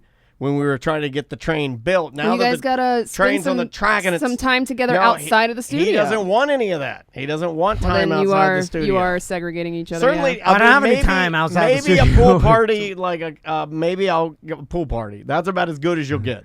That's the You only gotta do thing a I boys' do. trip. That's all you're getting. No, there will be no boys' trips. He doesn't see the value in it. There's no way he can be away We from gotta his get family. this train back on the tracks, boys. He can't be away from his family for any amount of time. He has to stay, and I get it. That's his style, and I'm not anti that either. I like being with my family too. But there are just certain things, like, look, I thought about that. I thought about getting an RV and us heading across the nation, but we will talk ourselves out of it and not see the value, and that's why none of those things will ever happen. But I'll drive you crazy by my spontaneity, my lack of planning, Not necessarily. my If I know we're going to be risk-taking. spontaneous, I don't need to know what. Yeah, but you'll be nervous at all times and be he's that way anyway. But your anxiety will Yeah. be pegged because you'll be Sam's like, kinda "Where right. are we? No, but Who is around us?" And then, No, I and then I'll won't. be like, "That's fine." I don't think I will. I think I'm okay with it. You'll be freaked out. No, like, it'll freak you out. It's not. I'm not freaked out. Yeah, I think yeah. we should do. I think we should do something different and get out of here. We need to get Yeah. out of here. We're all We need here to to get the get hell out out of of here. here. Is it work? I Yeah. think it might. Yeah. No. Oh, I is mean, it work? Is it work? Because I'll do work. Yeah, we're gonna be working. Yeah. Well, Working on your relationship with each other. No, No, that's no, what you my can't. wife You says, can't and work I'm like, on "Well, that. what are you talking Our about? I relationship love is- you." Our relationship's dead. It is no, but Yeah, it's, it's you don't dead. need feelings to get this done. That's I do. what I do. feel like if, you need Oh, a bond. you're like my wife. If I didn't have an emotional connection with either of you, we wouldn't have a show. We wouldn't. Then but you just keep your emotional connection to me. And then you have no emotional Yeah, connection. You keep your I don't connection with have me. I don't gotta No, give you it nothing. doesn't. It doesn't work Well, what like do I that. have to give you? Oh God, you're my wife again. You know what do you want? Money? You know what happened? You know when your Can I emotions. pay you? You know when your emotions dried up? When you stopped wearing baseball hats. That was the great. I miss those days. I Yeah, didn't- I as wasn't a soon part as of I he, that. never had as it. soon as he I see decided, Tommy, it's the somewhere same. along the line, he decided he's like, no more hats, no more fun, business hair, and that was it. You know what Well, it he is? went through the muffalata. You know what And it that is? was it. He was like, can't have fun, can't be a kid, can't do. It's got to be all business all the time. I figured it out. I okay? stopped trying to be someone different when I saw that I was born this way because Tommy's the same way. Then I realized I was like, this is my personality. Stop trying. Yeah, well, why do I have to try to conform to society's norms when I like this take. No, seriously. Yeah, why, this is a take where it's everybody's like, you I'm have not to change. You're, conforming to other instead of like growing and or just accept me learning for to- who I am. You have to accept me for who I am. You're trying to make me a difference. Accidental D-head. So I Accept get it. What do you want me to pray my emotions back? So I can't get- do it. I don't think you ever had them. So your That's what I'm argument saying. is that I can act any was way born this I way. want to and literally don't have to curb the true core of For myself anybody, and how yeah. I really feel. So the way that I feel and my reactions to anything within the shape of what we do here at the studio, anything's on the table as far as my reaction goes, as long as it's authentic to who I am. Yeah, but if you are like a D-head or hard to work with or... Well, hold on now. You're accidental But there's D-head. different variations of hard to work with, right? Like if we're all cutting up on, this is a stupid example, but if we're Yeah. all cutting up on the chat, right? The group chat, and there's Yeah, something yeah. in there and we're reading it and participating in there, you could make an argument that that's good for the business because that's the relationships we have there. But if you're never answering or never on there ever at all, some would say that could be considered a detriment, right? Yeah, You could make an argument. So it's hard to quantify for me because I can't quantify people's emotions, so I don't know. That's what but they do have value. Yeah. It's just I can't see it and quantify it, so it's hard. So, but then it's like, well, how many times do I have? Does it have to be real? Because it's not going to be real. Fake it till you make it, baby. If I fake it, will it give you? Because if your guys are you and Samantha, What like, can you I see? it. Or can you see? I see it, and then I'm like, You see what? But Well, can the you group see? text. But Oh. can you see? Okay, and I'll use this as a real example because it's a small one. It's a very, very small one. But can you see where though your lack of participation for everybody else might be perceived as you not caring about them because you're not involved in it? So then should we just stop the group chat and then we don't need communication because it's unneeded.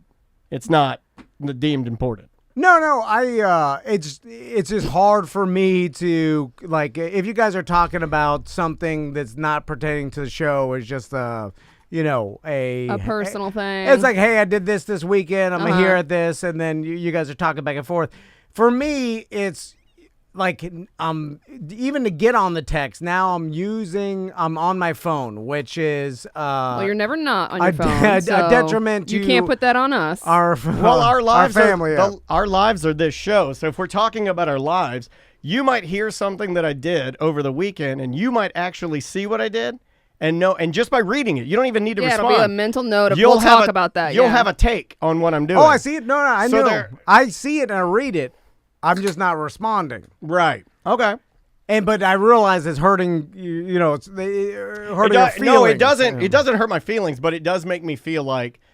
It does make me feel like, if we're just being serious about this, it certainly makes me feel like, wow. Back in the day, we would have had a better rapport there. Like a back and forth. And that would have been better for the show. And now that we don't do that, then there's a disconnect there. And somehow that makes our rapport, our chemistry, how we interact, our jokes, our entertainment, it does. Not as fluid. There's no way it can't because the connection is less. It does make me think that. Somebody in the Twitch chat says, before I became a BDM, I had another BDM tell me that Tom isn't nice. To put it nicely, I think it's his accidental D-head that they were referring to. Hold on. Give me an example. He's gonna do the bet. It's the $100 challenge. If I'm a D-head to anybody, I'll give you $100. Not accidental D-head. Different. But here's the other thing, though, too. Are you the judge of he can't be. He can't be. Because he has no feelings. If nothing so it has to be bothers someone you. emotional. No, but as you're being your intentions, right? It's like No. I think it's actually the opposite. I think you're trying to argue the wrong way. I think it's if you live your life just being who you are. And without considering other people's feelings, then you are a D-head. Yeah. Because you're not at that point, you're not part of our tribe. Then you have to leave the village and you have to go live by yourself out in the world in a different I'll never survive. Like an unfeeling robot village. But I'm not being mean to anybody or not But you're also not being considerate. Like, for instance, I get yelled at all the time. My wife, we can call her right now. I don't want you to get yelled at. We have a group chat. That's not fair. The thing is, I get the same thing from Chris, exactly what Daniel's telling me right now. No, I know. That's why exactly from Chris on when I go home, I get this from Crystal. That's why it's funny, not funny. We shouldn't do this. He just shouldn't get this here. She tells me all the time because we have this. It's not a group chat. It used to be Voxer, and now it's WhatsApp. Right, so we have a group. Well, it's WhatsApp. easier for you guys to plan the storming of the Capitol on the WhatsApp. with all my Miami friends, right? And they're constantly in there back. I'm never in there. Never. Who's the most chatty? I don't know. I'm never in there. Oh. But they all and then she's like, "How about you get on WhatsApp and talk to your friends and spend some time corresponding with some friends every once in a while?" And you're never in there. That's so weird to me because I have like a friend group combo too, and I would never tell Trav he needs to post in there more. That's his business. No, well, she's trying to help me, just like Daniel's trying to help me be more like a human being. But not everybody is. That's what I'm saying. That to me is insane. That's because I'm saying I'm just not like her trying to force him to be more active in a group chat. Daniel's trying to force me to be active. No, it's a little different because it's a job. No, I'm really not trying to force. It's a marriage. I'm really not trying to force you to do anything. It's just joking. It literally is an observation that I have noticed from the beginning of when we started working together until now. And yes, priorities change. Yes, we both have families. Yes, we have things that occupy our time that are certainly more important than this job. But I would say that, yes, like our conversations are few and far between as opposed to, like, let's say 6 years ago or something. The way that we interacted was probably different. See, I have a hard time building an emotional relationship or like maintaining that with people. And it seems to be getting worse as I get older. I think that's what you're feeling. Doesn't everything get worse as you get older, right?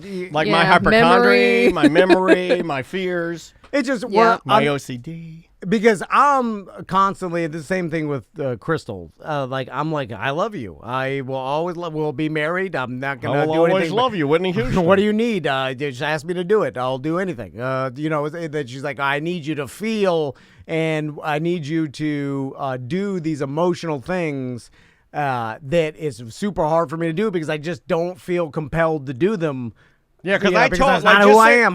Just so you know the root of this, because we do this a lot with Tom. We don't do it so much with me. We should. But I texted him yesterday. I was like, hey, dude, are you pissed off at me? Are you like... Because it feels like... Oh, I get that text. I was like, this feels weird. I said it feels like there is a disconnect here. It feels like if I think I said to you, it feels like you're subconsciously disgusted with me. That's what it feels like. Wow. Because the feeling... I'm just being emotional. That's who who I am. Why? Why did you feel that way? I don't know. It's just a feeling. Did he just not talk to you enough yesterday? No. Do you think he was ignoring you? No, I don't feel like he ignores me, but sometimes I do feel like, I don't know. I feel like sometimes I'm like telling him stuff and then like, that's fine. Dismissive. Well, not even on purpose. I don't take it as I don't think he's doing it to like hurt me. Well, you asked him if he was mad at you or whatever. But I don't know. He's hard to, he's a hard guy to read. I'm pretty easy to read. You look at my face, you're like, he's mad. What are you mad about? And I'll tell you. Very easy. Very easy. Oh, you guys got to go to marriage counseling.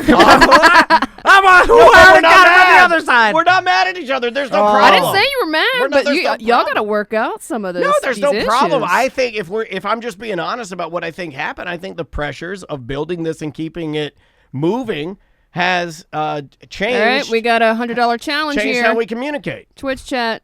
At Pyro Spot, I went up and I said, "Hey Tom, I'm a BDM." He said, "Oh hey," and then immediately turned around and walked in, and we passed each other like 3 times, and he just ignored me. That's a girl saying that. I said, "Oh hey." Mm-hmm. I didn't say. Every time no, he was doing something else, and you weren't in the focal. I may have been distracted. Yeah, that's. And I can write this one. It also doesn't sound like me because anybody that ever comes up to me, I'm like, "Hey, BDM," I'm like, "Hey, what's up?" And I shake your hand, even in COVID, whatever, that's true. Because I don't want to do the awkward That's fist. And then so I'll be like, "Hey, thanks for listening, I appreciate it." And then whatever you need from me, and then I get accused. Here's the problem. I'm not accusing you of anything, by the way. Other BDMs are like... we got another backup. The original person that said that their friend that was a BDM said that you do the same thing to them. You straight up ignored them. But that's not... That can't be true. Look, I straight up just looked at you and ignored you. That can't be true. Look, I'd never do that. I'm not on this team, but I'm going to argue against that too. Because the one time that I had a lady online tell me that... I had a lady one time on an online board say that... her husband actually said that they came up to me at like some sort of an event or something, that the wife came up to me and said, "Hey, I'm your biggest fan. I like what you've done. I've always been a fan of yours." And she's been going through chemotherapy because she had cancer. And the husband said that I looked at her and she was bald. I looked at her and then I was like, ew. And then I went about my day. It was like at a Jason's Deli or something. That never happened. That's the problem with feelings, though. That's how they felt. They interpreted, yeah. Yeah, now people feel could that have happened? And that's why I'm bringing this up. I'm thinking it was probably more so. Again, we all know Tom has ADHD. He probably was in the middle of thinking about like going to say something to Craig or something, and then was like, ugh. He was getting his fireworks. But I don't know, but you did walk past her 3 more times and ignored her. The person said, "I'm a BDM." You said, "Oh, hey," and then you were going to go with, but then you saw Craig. Craig said something to you. Oh, then Ross comes over. Yeah. He's getting me good. He's bullying me good. He actually helped you out that day. He did help you. So anyway, I'll do anything to please anybody. If you're like, "Hey, can you do this for me?" I'll do it. He's been asking you to respond more in the damn chat. No, that would. I'm just like it just feels like he doesn't care about anything we're doing. Well, don't care.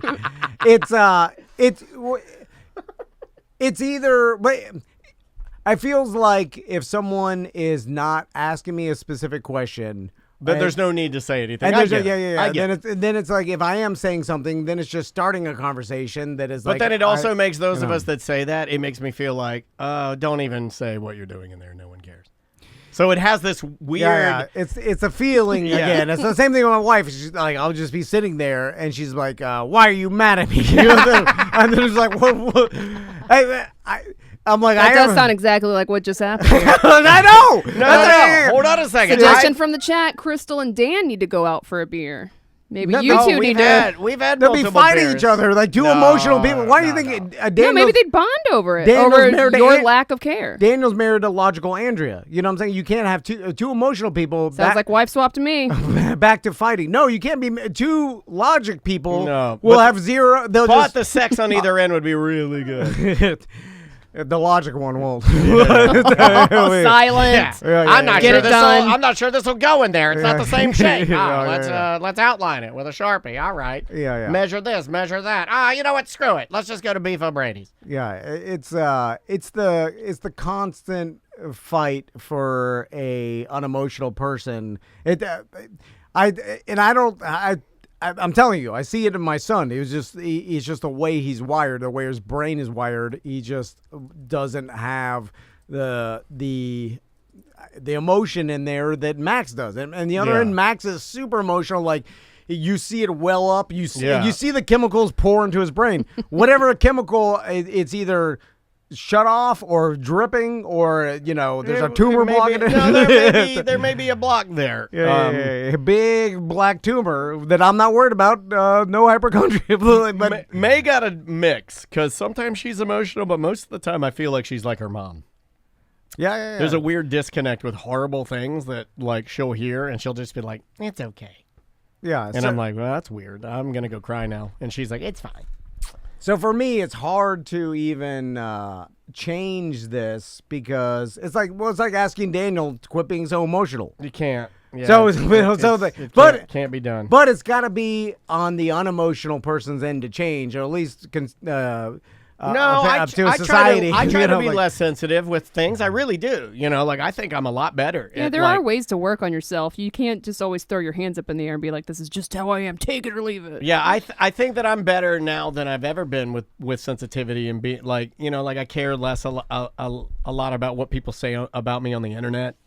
I've made some strides there. I'm less afraid of flying. So I'd feel like in the last couple of years I've made some decent, I'm not cured in any way or like 100% better at it, but I would say I'm a little bit better at it. You got another email in there? We haven't even started emails. Oh, God. We just had therapy. Well, let's start an email. This is therapy, though. Here we go. I actually talked to my therapist about you and I doing this, and she's like, "Oh, yeah, absolutely. That's really beneficial for you guys." The subject is reading emails ever with 4 question marks. This is the guy I was telling you. I'm definitely not being dicky, I promise. However, no more emails? I do have the oddity of not liking the sound of my own voice, so I will never leave a voice message.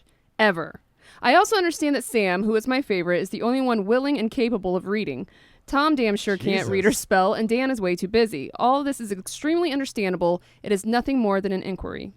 P.S. I would like the invite to the beach party. I do not do the social media. I'm 45 and I just have no desire, way too busy running a business and raising my daughter as a single father, and Tom has no idea when the email is going out ever.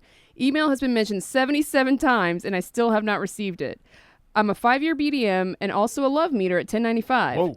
Thanks for the exclusion regarding email reads and also no beach party invitation. LOL, thanks, Jesus. BDM for life. Maybe. You guys are whacking us around a little bit. Did we send it out today? It's going out today. God I told damn Tony, it. put it out. Put it out. Even if it's not done. Send it out. Put it out. Put out the first half. It wasn't coming to me in my email, though. Like, Tony's like, I sent it 3 times to you. And then I'm like, what is wrong? That's another thing, too. I'm like, Did I you know. say what is wrong? No. Is that an Asian joke? You can't do that, dude. Can't do that. What is wrong with like, I know it has to be my fault. Like, most things in my life You are can't my make fault. everything your fault, dude. Yeah, but if it has to do with technology, I'm just using statistics. I'm bad at technology. If it's technology related, it's my fault. No, because it's like the trolls, like it's the trolls. They're like, they come there like, it's not my fault. It's everybody else. They're like, this is your fault, troll. You have a history of being a troll. Your fault. I know it's your fault. I'll bet. What do you want to bet? I'll bet you $1,000. Like, look, I'm just gonna start betting people I get actual that. money if how much I'm confident that it's your fault. And It's your fault, Bob. I would bet $1,000 that this email problem is my fault based on history. What are Anyway, I mean, it fixed itself, though, right? I think it did. Oh, people in the chat are saying they got the email. I don't know if they're trolling Oh, or... no. Oh, Tony sent it out. Oh, he did? Yeah. All right, Well, so at it least is out. I told him to like an hour ago, so it right. should be out. Oh, I got 2 of them. What does that mean?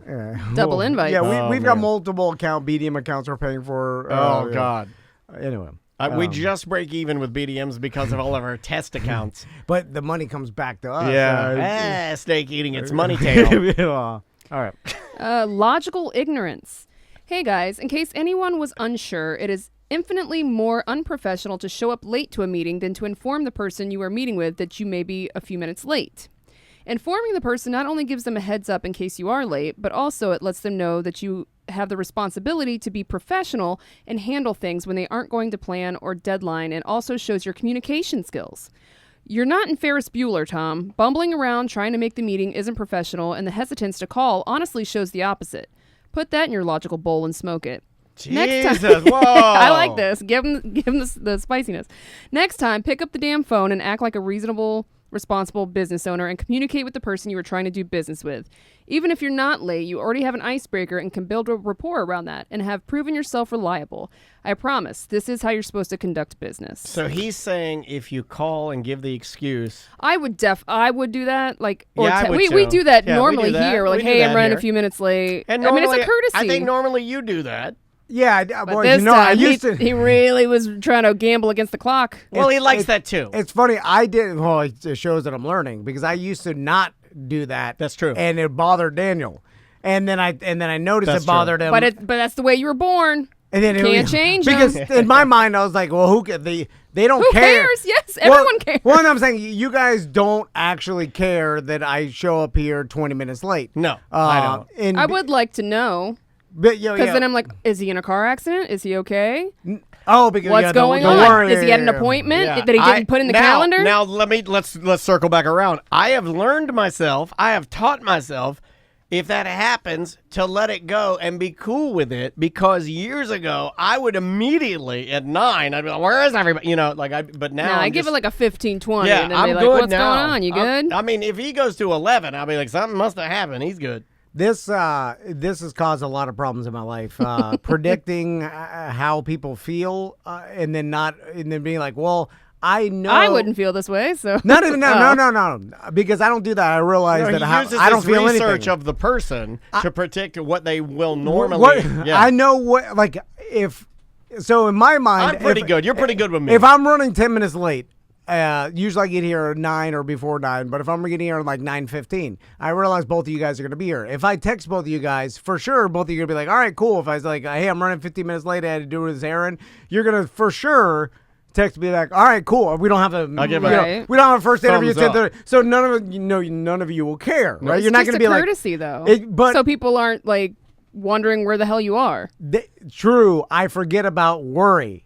because I wouldn't. You never worry? No, that's interesting. Yeah. Like if I didn't show up. If you didn't show up at all, I'd be like, well, that's weird. But at what point would you start to think it's weird? If you're not going to use the word worry, at what point would you be like, damn, where's Sam? 10:30. Like 11. When the I'd be show's like, about, so you're emotional. I'm asking logical sorry, Tom I'm here. sorry. I'm gonna go cry. Well, first, or would you not even? Would you just assume like I took the day off? No. When we were about to start, first, if you didn't show up, no, you would ask me. You'd go, "Does she ask to take the day off?" Right. Yeah. I know. So that's how it works. I've done it before. Where you've had the day off. Oh, okay. And then all of a you sudden, don't check the calendar yet. Yeah, because I'm Please just do something else. distracted. ADD. I'm distracted by everything, and then so immediately, if you don't show up, my first thought is you asked to take the day off, and I forgot. Yeah, and I have no idea, right? And I didn't say anything because I know, and I assumed he knew. And then I'll ask Daniel, did she ask to take the day off? And then if Daniel says no, this is a normal day, then I'll be like, huh. And, you got it. And then, yeah. See, you guys still are connected. And then I'll be like, well, let me check if she texts me, because she may have texted me like, hey, I'm running late. And then if they'll ask if she texts me. Then if I didn't, if you didn't, then I'll start to, because then the math starts swinging towards there's a problem. Yeah, because this is not. Would you text me or would you say, Dan? Remember, he's text her. Working it out in his brain, right? I text you, but I would put it on myself. Because I would think, I'll be like, hey, you probably already told me this, but is okay, this is accurate. Yeah, like you probably already had a conversation with me, but are you off today? Are you coming in late for a reason? What if I didn't respond? This is what he would do. And then if you start worrying? Well, then I'd be like, well, this is something's going on. There's 5 now things that are not like Sam's behavior. That so now there's potentially a problem. But I don't just if you don't show up. Party for me? I don't jump to murder. Yeah. Like I don't jump to dead. Like I'm already planning your funeral. Every most likely scenario I'll go through before murder. But some people's, I think that's fair. They first jump to like, dead. My wife has jumped to dead. Like if right. Honestly, car accident probably number one for me, just because nobody can drive in Orlando. But yeah, I'm usually not necessarily in the murder. now. Here's why the car accident never, because I'm like, it had to be a serious enough car accident for you to like be unconscious, not be able to return a yeah, text. well, yeah. because like if you get an fender bender or even 90% of car accidents, like you'd probably pick your friend like, hey, I got an accident. You know, I'm like, you know, I did that one time with you guys. There's a lot of hurry up and wait too. You get in a car accident, the ambulance, the Well, cops. I sat at the like, Dunkin' Donuts for 2 hours waiting for the cop to come and just give me a citation so I could file with my insurance. So anyway, that's it. Yeah, okay. I promise there's an explanation. there's an explanation. We got to go talk to the library. All right. Welcome back to A Corporate Time. On the line with us right now from the Orange County Library System, Aaron. How you doing, Aaron? Hey, I'm doing great. How are you? Good. So tell us about all the social work that the Orange County Library System is involved in. This is interesting because I don't think a lot of people maybe even know about a lot of this. Probably not. We're trying really hard to get people to know about it. So we, a few years ago, decided that we see so many people who need help with all kinds of things that we would bring a social worker on just to try it out and see if there was a need for it. Yeah. And over the years, we found there is a lot of need for it. So people have come in here and they've gotten help with finding apartments, developing career skills, connecting with government things like food stamp benefits and healthcare and the marketplace and immigration, like you name it, they've asked us for help with it.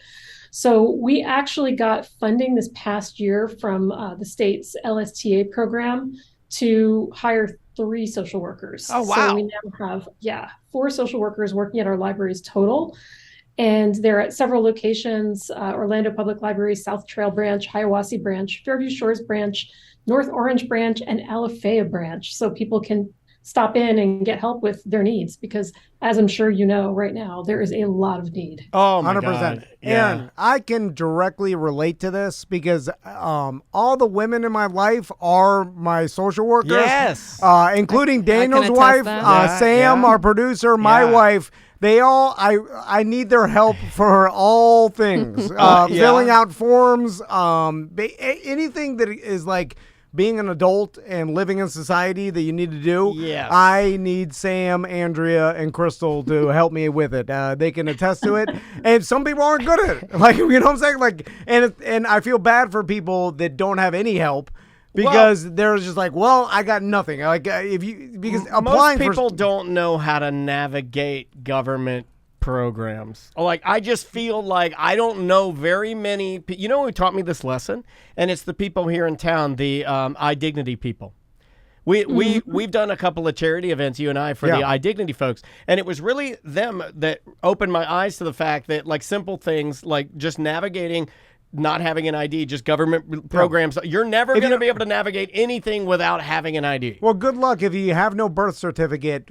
How to register for a new birth certificate? So it's my like point, where you need help for that. Yeah, these can be extremely complicated things. So, what would you say, Aaron, is maybe one of the more common things that you see people come there to get assistance with when they are meeting with the social workers?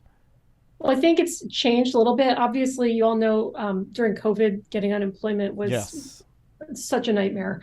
So a lot of people came looking for help with that because it was just hard to navigate. You know, people weren't getting responses. They're trying to connect with people.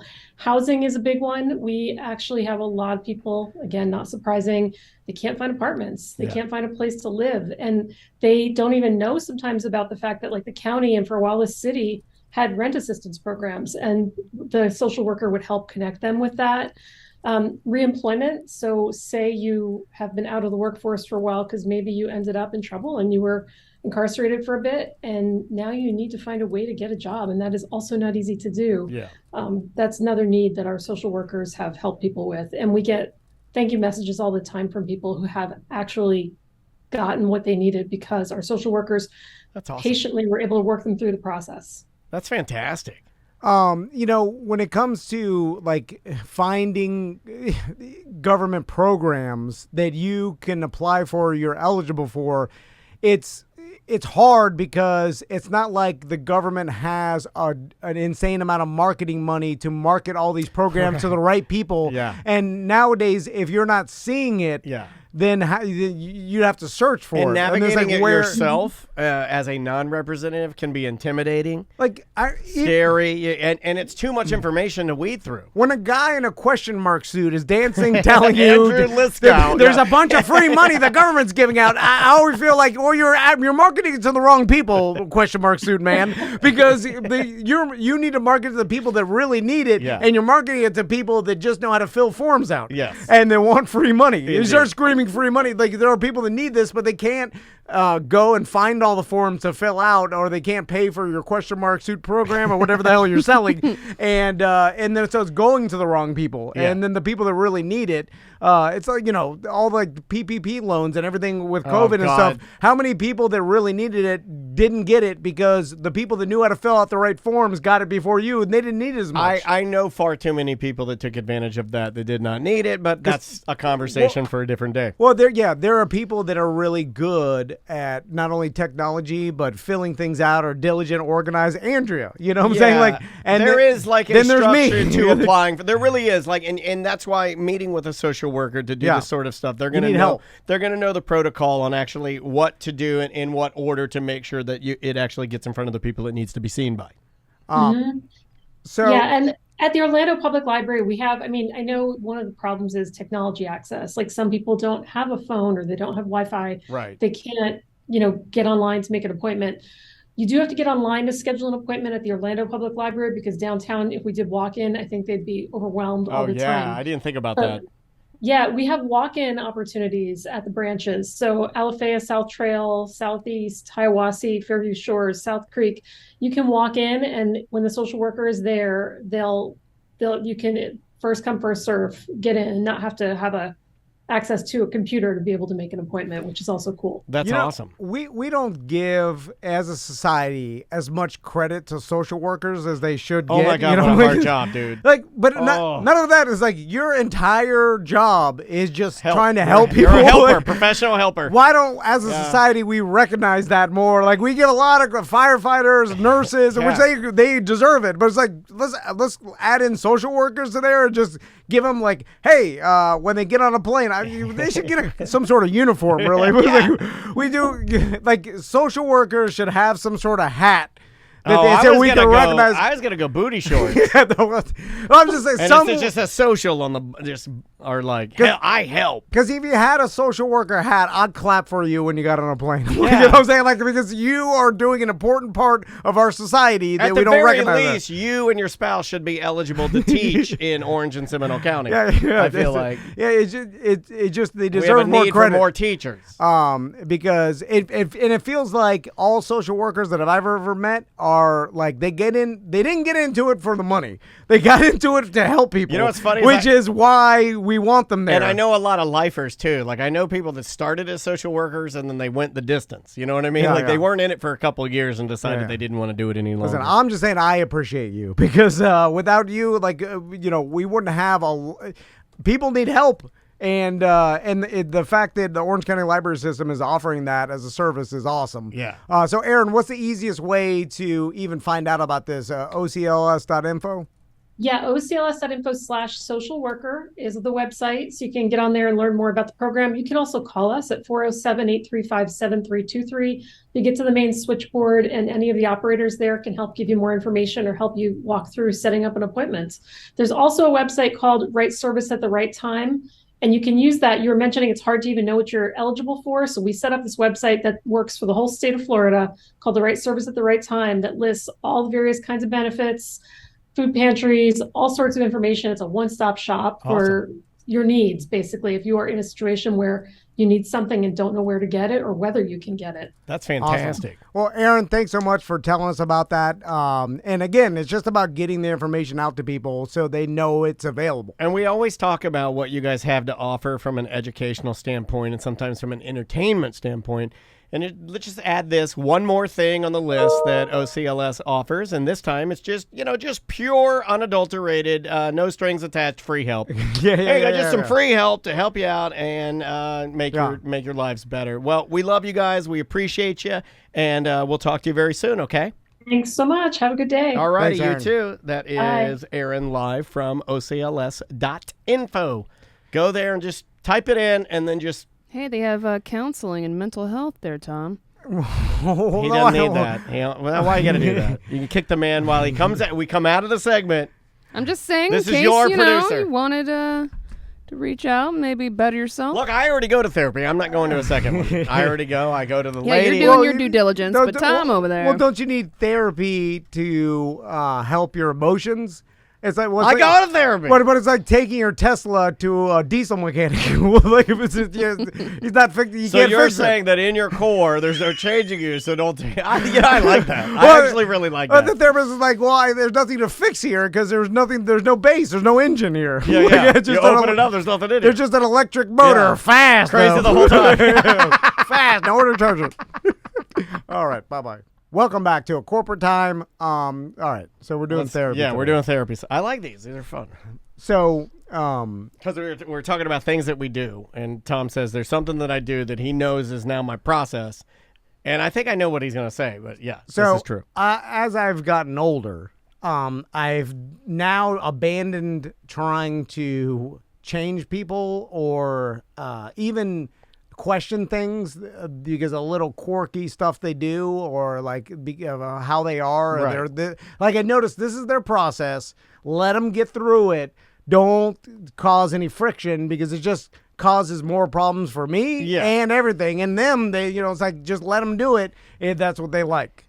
You know what I'm saying? Yeah, I think everybody's kind of like that. Well, a lot of people, they will refuse to let people go through their process because they'll be like, well, your process doesn't make any sense. So they'll try to push back. And Right. So, Explain my process. So, Daniel, if we have a project or he has got to do something, right? You know what I'm going to say. I do. Or they're, like, you know what? I've noticed it throughout the This is how years. simple of a human I am, too, by the way. He's saying this. We don't have a project. The hairs on my arms are standing up because just him saying that we have a project, I'm starting the process. Well, That's how simple I am. I'm an amoeba or a paramecium. I'm a tiny one-celled organism. I'm an idiot. No. I don't want to do anything that's triggering, like trigger No, your it's fine. anxiety. I'm just you know? laughing because I can feel it already. He's saying we have a project. I'm like, we do? Where is it? I We got a lot of projects. I shield Daniel from any sort of stress. I know. 'cause I'm don't like want Trump. You don't put anything detailed in, no security clearance in anything because I'll be selling it to everybody. I'm like, you flushed everything down the toilet. We're not being political. Flushing documents is funny. I'm just going to throw it. It doesn't matter. Obama, Biden, anybody flushing documents, it's high level. That's funny. I want to flush all I my want to flush documents. everything. As soon as I saw it, I was like, I want to flush. Anyway, so Flush it all. any sort of project that I need Daniel to do I'm or sweating that we right have now. to go through, he'll immediately overestimate the amount of time that he will have to or it will take for him to do the project. I see why there was a sit-down conversation in here yesterday afternoon asking for a favor. That's my process. He was anticipating he was that gently sliding you. Yeah, thinking you were going to think it was too much work. Now yesterday shows growth because he came to ask for a favor, anticipating that I was going to be like, "Whoa, that's going to be a lot of work." Yes, but I'm better at that now. So when he said it, I'm like, master okay. manipulators who'll be holding you. No, I almost ripped my mic off and threw it with love across the room. I'm laughing so hard. No, but that was part of me realizing who Daniel is because No, he knows we'll tell that that story later because I don't want to then trigger. Oh, not trigger's a bad word because it's like well, political people now. have weaponized trigger into meaning that you're like some sort of snowflake liberal crazy person. But I know triggers are a real term that doctors use. You know, I don't want to cause any extra anxiety or any extra work. I'm good. This is all good to talk about, by the way. So anyway, back to what I've realized. So Daniel immediately be like, "Oh, there's not enough time to do this." True. Right? This is all true. Now, back when I first started working with Daniel, especially with our own company, like with Clear Channel, we didn't care. We didn't care what the company we worked for. It didn't matter, right? But with this company, we care, obviously. We do. And so, so back in the day, I would try to be like, no, we got enough time, dude. Like I would try to talk Daniel into. What sucks is I'm the middleman here, and you both do the exact opposite of each other. So Dan will overestimate how long it will take. You will way underestimate it. That's why you're here. And you're both driving me insane. Yang twins. Yeah, now Wow. you get it. One's got a disability. Yeah, I'm the You're curly the Ding Dang twin. I'm the curlicue arm. My disability might Yeah. be mental. Anyway, so, Haven't you heard the song "Wait Till You See My Button"? So now I let Daniel go through this process Yeah. of like I tell him about a He lets me project. We freak out spin. He freaks out. He starts complaining about we'll never get this done in yeah. time, right? And then I know, and I stay Yeah. quiet. I'm like, I'm sorry. We'll try to work it out. And then All of this is true. And then I try to do some light encouragement. I'll be like, I think you can do it, buddy. You can. But do you it. don't do as much as at all, really. You kind of just let me burn through it, Yeah, kind of yeah. like I do with you when you're in here, like doing your pace Yeah, yeah. and you're working the numbers. And then I even respect try. it. I even try respect to it. like even if I even try to, and I know the whole time you'll be done with it in 5 minutes. But I even try to be like, well, maybe if you don't get done in time, if it takes 2 weeks, it takes what it takes. Do you want to? Do you know the chat room right now? They're like, "Oh my god, so your show is authentic? You guys are real?" They're like, literally now they're saying, "This What do you is think? all, Is this a whole this is who dinner we theater? are." Yeah, we were. None of this has been made up. What did you think we were doing? Improv? This is not improv. This is our lives. We can only tell you the truth. We're not that We're not talented. No, we're not. If we were, we certainly wouldn't be in Orlando doing a podcast. So, and then I walk and I sit down on my desk, and then honestly, it's like 2 minutes later, Daniel's like, I'm done. It started with, we'll never get done for Yeah. Andrea's birthday. But I get it all done. Yeah, he's right. Like, this is going to That's take what he was longer. worried about. He was worried about Andrea's birthday being in the thing, not to go back to it, but that, and he was being respectful to that, knowing that I have a process and that I would, but I wasn't there. He also underestimates how little I care for my wife. Wow. But no, it's, and so he goes, It's so from my core. It's my authentic me. And Can't change it. Nuh-uh. It won't stop. Like, even though we're talking about this, and Daniel is cognizant that he does this every single time, I am. he cannot not do it. No. It's I do. built. And it's like his you way. when we have a million projects, and then you're like, Add hey, more. let's get an Airbnb and fully furnish and decorate it ourselves in 3 weeks. Yeah. And then you know what? Let's take away one of those weeks and rent it out to the goddamn bar rescue folks. Yeah. I have a You problem. guys are driving me nuts. I have a problem with that, trying to squeeze too much in. But I will. Then I'll be like, I took this. Also, I'll take the responsibility upon myself. I'm not gonna hinder anybody else's because this is, something I was pushing towards. So I'll take the brunt of the work. But yes, you're right. I do that a lot. But I am trying to get better at those things because that's counterintuitive to a business. Because there was a problem early on where my bad at life and doing this stuff was causing tons of problems. Like I was missing meetings with people. I wasn't using the calendar. You missed meetings? No, yeah. Remember the one we had a meeting with Trinity. Outback Steakhouse. Well, Damn it. remember the Trinity meeting? That was one of the times I realized like I got to get better at this. I don't because remember that. I just I double booked a meeting back when I wasn't organized enough, and that when we sent Ross dressed as Ben Franklin? Yes, yeah, that wasn't a meeting, was it? Yeah, Yeah. it was, and I double booked something that we had to do and something that so I realized back. So I try to change also business was wise. drunk for a lot of those earlier problems. Anyway, so back to letting people go through their process. It's easier for everybody involved. Like I'm not gonna change Daniel's time anxiety.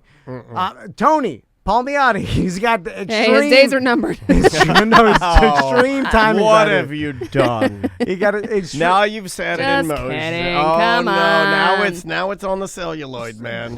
He'll never get it out of his brain. And I'll tell Tony, I'm like, Tony, we need to get these koozies for the beach party.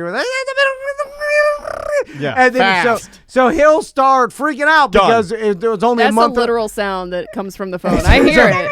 It's I only a hear month it. away. I'll let him go through it. It's like a. Tom can't even say the word koozie. He's like, Tony, we need these koozies. He'll go through. Like, whoa. But I've worked with him long enough where he'll You start. gotta let him get it out. Yeah.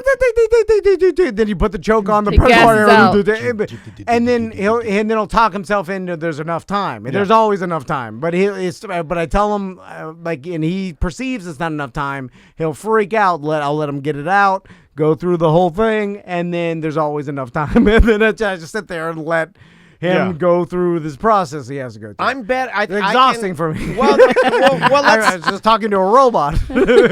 if you go back to the process for a second, you can get caught up in the process, and you can actually end up hurting yourself. Like, there is some truth to, like, you letting me. I think that in you letting me and us making jokes. Yeah. Because we've made jokes. You and I have made jokes about, like, when I come around the corner and I'm like, you know what, I'm done with it. Like, it was some little edits I needed to do. I didn't think I'd ever be able to do it. I got in here. I had templates from the year before, put all the audio in there, cut everything up, and had it out, like, in no BS, like, had it out in, like, 40 minutes. I had it all done. Something that I thought was going to take days. And the fact that you and I will mock that and make jokes about it, like, oh, great job, look, yeah, didn't have enough time. Like, it helps me. So now I think I am better at, well, this almost is, I'm making a case for being bullied about something that I have. Like, you know what I mean? Like, I'm making a case for being bullied, or at least making jokes about how I am has helped me. It's gotten me to a point now where, like, something where I normally would have time anxiety, I just kind of look at it now. I'm like, yeah, we'll get it done. It'll be fine.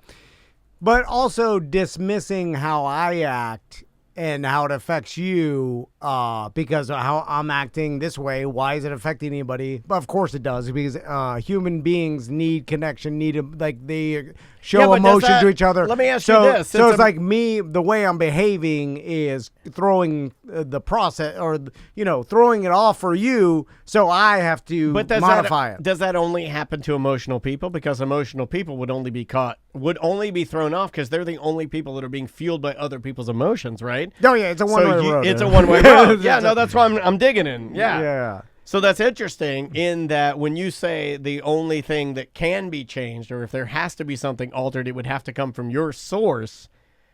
Every problem I have with other people in my life, whether it be my wife, my friends, family, my friends don't care about anything, so they're not, they're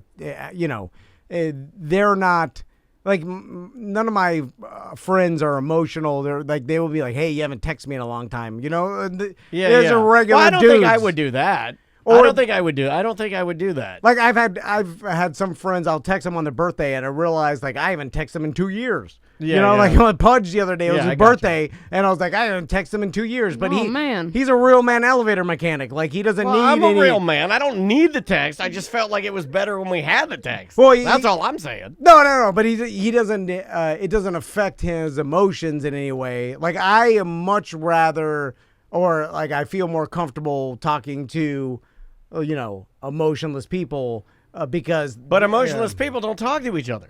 I know. I haven't texted them in 2 years. Quiet time. My point is what he's saying is insane, because he's like, quiet people that don't like to talk only like to not talk to quiet people that don't like to talk. And I'm like, okay. I know. Makes sense to me. Because they're not, like, I realize, but that's stupid because they're not the same person as you are. Well, so I got to treat you different than treat them. Well, we've all changed, right? We all change. We all go through things. We all become different people, grow up, priorities change. You don't priorities change. Shift. You don't change. But your priorities shift. Your priorities, yeah, but who you were born that way. Back to Tommy. Tommy was born that way. Max, born emotional. Max is going to be emotional his whole life. He's going to be fiery. He's going to fall in love. But see, you act as if there cannot be any ways to better help yourself. him. Right. You can better yourself. He can learn to manage his emotions so that he 100%. doesn't have outbursts or 100%. anger management, any of that. Like, there are ways to help. That's not like, oh, nope, that's just the way you are. 100%, because you have to. But you got to consistently work at it. Yeah. You could always be better. Every single person 1% better can always be better, and so it's just, for me, it's hard to be better in that department because it's hard for me to quantify the importance of it. You know what I'm saying? Like, that makes sense to me. I notice the difference if I work my ass off trying to do sales for this company for weeks on end. There is a quantifiable measure to it at the end that I could see where my work went into. Yeah. With the emotional things, I can't see how better me and Daniel's relationship is in his mind. Right. Because to me, it never changed. To me. It's always the same. But just and you saying that makes sense to me, though. Like, you saying that, like, gives me, it's like going to the doctor, right? Maybe this plays into my hypochondria, right? So checking in and making sure that we're good is no different than me going to a doctor and basically checking in and making sure that we're good. For some reason, there's something within me that requires some sort of approval. Like, I think I even do it with you. Acceptance. I think this is just who I am, you know? Like, we talk a lot about who you are, you know? Like, on my end, the flaw would be that I do look at you. I do look at Sam. I look at the listeners, maybe. I look at anybody that I work with, and I want them. I don't ever want to feel like I'm being a burden to them. Or certainly the most horrible thing that I can feel is that you guys hate me. Like, that literally would kill me. It would kill me. Do you feel like that with everyone? Do you feel like everyone? I think you I want do. everyone to like you? Yeah, I think I do. I think there's a problem there. I understand that that's not attainable. I'm not a complete mindless moron. But yeah, there's something there where that sucks. It does. It's torturous too. Yeah, that's like what I'm saying. When you're like a people pleaser. About to curse. I was going to say mind F because it's an impossibility. So like yesterday when I was texting him, it's just it may be nothing, you know, and that's why I hate it, and that's why it's just as debilitating on the opposite end of the spectrum than what you're dealing with in no emotions. On the opposite end, it's like feeling and then and being like, man, have I done something to make this person? Like, I'm not talking like make a mistake. Mistakes are easy, right? You solve those. You apologize. I'm talking about like over the course of years. Like, maybe I've done something. Maybe this person just doesn't. Maybe we don't vibe anymore. Maybe like, and it's scary. But here's where I never am debilitated by it. The way I am is affecting any emotional person in my relationship or around me. Because they're, you know, my wife and Daniel is constantly saying like, "What's wrong?" Because of how I am. Well, I'll do the most annoying thing. Like, I'm just sitting here. I'm like, I'm okay, going to work. I'm all right. Yeah. Like nothing's wrong. Like I'm always the same. Always right down the middle. Yeah. So there's nothing wrong. There's nothing ever wrong. When have you seen me sad? I mean, you get stressed out though. I do get stressed, but I put it too much. But not really sad. I don't think that's an emotion I would label you with at all. But the stress, I never let it affect anybody. You know, like not true. Well, the problem is it affects. Like, I'll be stressed, and my wife's like, I'll be dead quiet on my computer or on my phone, but I'll be like intense then the stress. Yeah, stress type. And then I'll just be quiet in the corner of the room. I could do this too. I have this power. And then my wife's like, I can't take you like this. You're stressing everybody out. And then I'm like, I'm just sitting. I haven't done anything. It's not like I'm trashing the house. You Like, know what's funny is that I'm just sitting there in my head. I'm like, how? But she feels it. Yeah, Daniel, you can feel it. You're oozing out stress, man. Can feel it. Well, that's you. That's on you. Your caliber is messed up. I am not bothering anybody. But I'm not. I am sitting here quietly in a quiet house, dark. I'm not doing anything to anybody. I am not at all anti. I am not at all anti what you're saying, and I think there is some truth to it. I do think that there is some truth to you sitting there quietly stressed out. And yes, my barometer is so sensitive that I'm picking that up through the wall. Seriously. I agree with you. So then I'm like, well, what? I mean, how I feel in my head shouldn't affect anybody. But it does. I mean, it affects emotional people. So then I'm like, well, I can't feel stressed in my head because these people are getting emotionally affected by it. So then I'm like, what you should really worry about is why we're in your head. Like, why are we? I don't know why you're there. we in your head? I don't pick up, like, if someone is sad, crying, I'll pick that up and be like, hey, you okay? But we learned yesterday that neither of us know how to comfort our children when they're crying. Right. Well, because I can't, unless you are giving me an exact, like, emotional response. Like a physical response. Like, I don't know how Sam's feeling day to day. Like, she comes in here, like, maybe on the show, like, I could pick something up if we're talking, but if, like, she comes in and starts doing her work, whatever. If she says, like, holy smokes, I know something's going down. You know, like, and then she'll even say, like, God.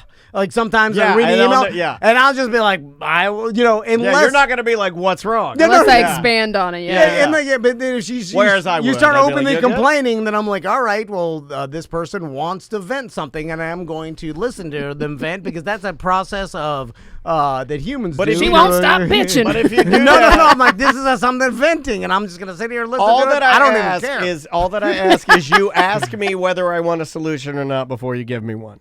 Because sometimes I just want to vent. Oh, no, this is what my wife does. No, this is what my wife does. No, you do it too. No, but my Yeah. wife will ask me now. She'll be like, do you want just a vent or do you want a I solution? forgot. You're the woman in the relationship. Yeah, I am. Anyway, because I've learned that a long time ago. I do not tell my wife any of my opinions on how to fix anything. Any problem she has, I keep my mouth shut because I realized a long time ago that offering up solutions to her venting is I like your recipe for solutions, disaster. though. On my end, I like your solutions. Usually have pretty good damn solutions. What's funny I got is the best that solutions. He has great solutions. Oh my God. I felt compelled to say that. He does have the best solutions. It is surprising, though, if I do talk to you about something that, is emotional, you will typically have some pretty decent insight about because logic does. It's funny how the logic does rule. Especially in very simple emotional things. Like logic can prevail. You'll tell me, oh, well, you're just feeling this because of this. No big deal. And then you're like, you're right. No big deal. But you should never fight emotions with logic. It just doesn't mix. The oil and water. It's most of the time it's just vent. Like people just want to vent their emotions to someone. They just want the therapist because that's emotional people need to That's why people put all their business out on social media. Yeah. Stop doing that. Go to therapy. Yeah, go to therapy. It's a lot easier. Or, start a podcast, whatever. Yeah. That's why I don't get any help from therapy because when my wife was sending me there and then she was thinking I was broken again. I'm just like, Tommy, there's nothing broken. There's nothing there that I need help fixing because it's, I don't have the emotions that are damaged that need to get fixed. It's just there's a very low threshold. I just I get I sound like a psychopath, but I'm not because that's what psychopaths say. Nobody can hurt my feelings except for my sons and my wife, right? Because everybody else. Doesn't matter as much. Even Daniel could, but I hope not. But there would be nothing but it would you couldn't hurt my feeling. I would know immediately. If I did something that was egregious to the company, that it was selfish. No, you know me well enough to know the things that would hurt my feelings. I would never. But I'm trying to think of something that if I did something and you called me out and you're like, this was screwed up that you did this. This is selfish or whatever. You could affect me and be like, man, that got me. But I would never do that to begin with. No, you wouldn't. Because I never let myself get to that point where I also can't screw people over purposely. I've done it, I'm sure, a million times by accident, well, but I can't never do it. Everybody has, right? I can't do it on purpose. I can't scam anybody. And you will feel remorse if you do hurt someone's feelings. So you're not a sociopath. And I try to fix it. Yeah. No, but it's just you're on the spectrum. But it's small. Yeah, it's on some sort of spectrum of that. That's why you're not a sociopath, but you're on the sociopath. That's right. I gravitate towards talking to people with Asperger's all the time. Yeah. Right. Because you're closer to that than not. Because what we have in it's common more logical than emotional. Is not having that emotional response. Yeah. Even though every single online test I took, but it's probably on some sort of a spectrum of it. But it's like I don't have the other stuff. It's just the non-emotional part of me relates to the people with Asperger's. Because they feel and go through life a lot like I do, confused by why everybody's acting like this. Right, yes. And then I see Tommy confused about why Max is acting like this. That made me laugh so hard. I have to leave the room. He had to leave the room because he's like, what? But that's not how he acts. What's happening? And then I feel bad what did you say? Luckily, and what is Max saying? Hopefully, he's just crying. Hopefully, I don't die because you're gonna. I never had. Well, I'm saying enough time because I would like to walk Tommy through who he is because he's got. Hey man, you're gonna have a hard time with this. And then and tell him early, hey, this is how you are, and this is how other people are, and it's okay. It's fine. You have to learn to deal with these people because if you don't, you're it's a lonely world. For you, because you're not going to be able to you're not going to be able to get a spouse because most likely. Well, everybody needs to learn to deal with each other, so it's a good teaching moment. You got such an emotional wife because he likes her boobs, man. You would think she would not connect with someone that was non-emotional, right? But I'm attracted along the line. You must connect with that. No, but because your business partner and your wife are very emotional. That's what I'm saying. I'm more opposites attract. But yes, I'm attracted to emotional people. So I like. You heard me crying after my wife beat me up, and you were like, "I have to work with that man." I could talk to a million people with Asperger's, and I enjoy it because they don't have. But I could never be married to them because I need. You know what I'm saying? So my wife. You need spicier than Asperger's. Like if imagine if it was two Tom and Tom, how horrible the show would be. God. Like, people couldn't listen to it. They'd be like, I don't even know if they would get off the ground, man. No, it like wouldn't. just by design, it's weighted too heavily on the side. So so I need Daniel because. And I need you, buddy. Yeah. That's all. We need each other, and you have the best. You have absolutely some of the best advice I've had. And this is who knows? They're just talking out. I love it. I love when we do these deep dives. The people, I love it to watching the chat room. People are like, "Oh wow, this is all real." The way that they are on the show is like the way that they really are, and I'm like, yeah, that's how it's always been. That's what we've done. Also, people usually aren't honest about their own flaws. Yes. It's hard for people to like accept their flaws. Most of my friends don't talk about ever going to therapy. They keep that to themselves. They don't talk about it. Or just talk openly about everything they do wrong. I enjoy it. Like it makes me laugh. Like in pointing it out. It also there's therapy in that. Is like pointing out like why am I doing this? Like. Why am I procrastinating so much? My therapist now listens to us. Self-reflection. And I wish I'd never told her what I did, but she now listens to us and she says that it is therapy.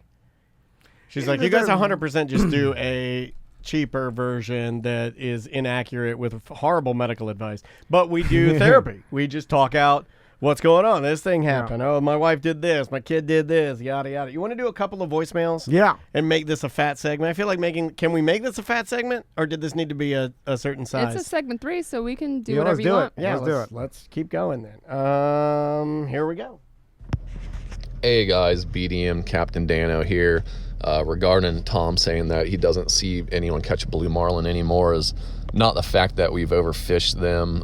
Their stocks are really strong. They're just a very elusive, hard to catch fish. You have to target them specifically if you really want to be successful in catching one. And that sounds to me like if you were sport fishing, that'd be the one, right? Like, well, the oceans are boiling, so of course there's less. I mean, it just and I know people don't want to, and it can go too far where people are like, everything's dead and there's no more fish, and that's too far. But you got to admit there's less than there was based on just population and the amount of people. Well, there's less water. The GPS made it a lot easier to fish. Mm-hmm. Before GPS, you had to know waterways in your mind. Yeah. Like, think about it it's easier to be a taxi driver now. Yeah. Like a lot of people, more people could. So I'm guessing it's easier to fish Remember now. the test you used to have to take in England, the knowledge? Like, pass the test to learn how to be a taxi driver. So that just tells me that there's more fishermen and more people able to fish for blue marlin, and therefore probably less than there was in the 70s. Let me ask you this about it's gotta be. When you're bass fishing in a tournament, are you allowed to use a fish finder, or do they have different tournaments set up? I think it's different for each tournament. Because some of them are allowed to use them. Since I was a kid and this thing first came out, and since you got a boat, I know you don't fish very often, but I have always wanted to purchase a fish finder because I think that is, like, I don't know, there's something, this makes me trash. I'm a trash person, but I think if you have a fish finder that you're rich for some reason. I don't know if that goes back to me being a kid. Yep. It's magic. It finds a fish and you put your bait on it. You get where the fish are. They show up as little black LED squares that form one big fish. Can I talk? Please. Can I bitch about fish finders? Do it. Okay. Do it. Every time I'm on a boat with a fish finder, and then the captain is pointing at the fish finder and then explaining to me, "Oh, see all these fish right here? We're in the honey hole, whatever it is." Yeah, look at them all. And all it little is square dots that make a fish. Well, not even, like most of it's line, like fuzzy black lines. And yes. Can you make them look like fish? No, they do. Some of them, they make them look like fish. That's the fancier ones, yeah. Yeah. Please, baby, because I want them to look like fish. They do now. All right, but here's the catch. See what I did there? I didn't mean to do that. I'm honest. they're not all fish. Some of them are rocks, and it's still. Yeah, but they make it. They're like, yeah, it's a thing. Make it look like a fish because that's what they want. yeah. It's not where it needs to be. Everybody's dumb like me. They're like, make them look like fish. Now, this guy is an idiot. You know what's better than a fish finder? Why don't they do like a Tesla and your boat just has nothing but 100 underwater cameras that go down and like, I can see the fish. Oh, look, there's my bait. It's coming over. They do make. I want fish cameras. Okay, so a couple things that have been cool. So they've started putting cameras at the end of like trolling lines that you'll see. This feels like cheating to me. No. Well, this technically it's technology. It's the camera's just at the end of the line where the bait is, and you'll see the blue marlin or mahi strike the bait or whatever it is. So that's cool. And then they make also, I've seen technology where you could put a camera down to see if there's fish or whatever. Problem is, you can't do it with lakes because it's too murky. Yeah, so gross. it's too tannic. You won't be able to see. You could see 6 inches in front of the camera. That's it. And then so now you're left to crystal clear Bahamas water because even if you go off the coast, like you put a camera down deep, you're not going to be able to see anything. It's not clear. Like we're not in the Caribbean. So what about like X-ray? Like a camera, you put it down, and then from that view, back to fish finder, just squares, black. Well, no, screen. like I'm saying, like the camera, you see it murky, and then it sends out like sonar or whatever, and then on that actual viewer, you see the fish kind of show.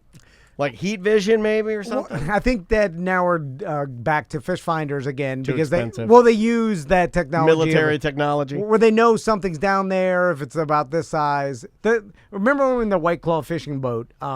Yes, I do. Don't talk about it. The captain, I'll never forget was it. showing us why we weren't catching any fish because a storm came and churned up all the weed lines. So all that seaweed was now like on the surface and also and within every foot of 30 feet. So all 30 feet deep was just churned up seaweed. So he was showing me, he's like, look at the fish finder. It's just showing like 30 feet of like masses and it's all seaweed. He's like, I can't see if there's fish here. Usually the seaweed's at the top and the dolphin underneath. Now it's just churned up seaweed and that was the problem. So it can't differentiate a clump of seaweed in a fish.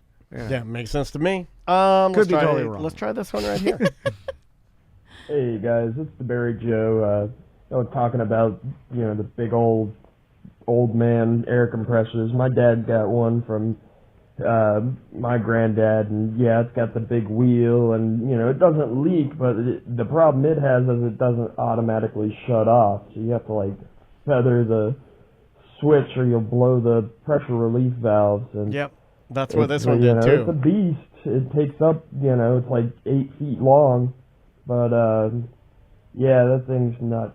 It was humongous. The one that I had, this air compressor that I was gifted, and it was humongous, and it had an outside belt that would it looked like an old monstrosity. It looked so dangerous. Like it could, if it got around my daughter's hair, it looked like it just rip her scalp right off. Old real men like to hold on to their air compressors. Good. I fixed it just as your good as pressure a new washer. one. And then old men are tool hoarders. Yes.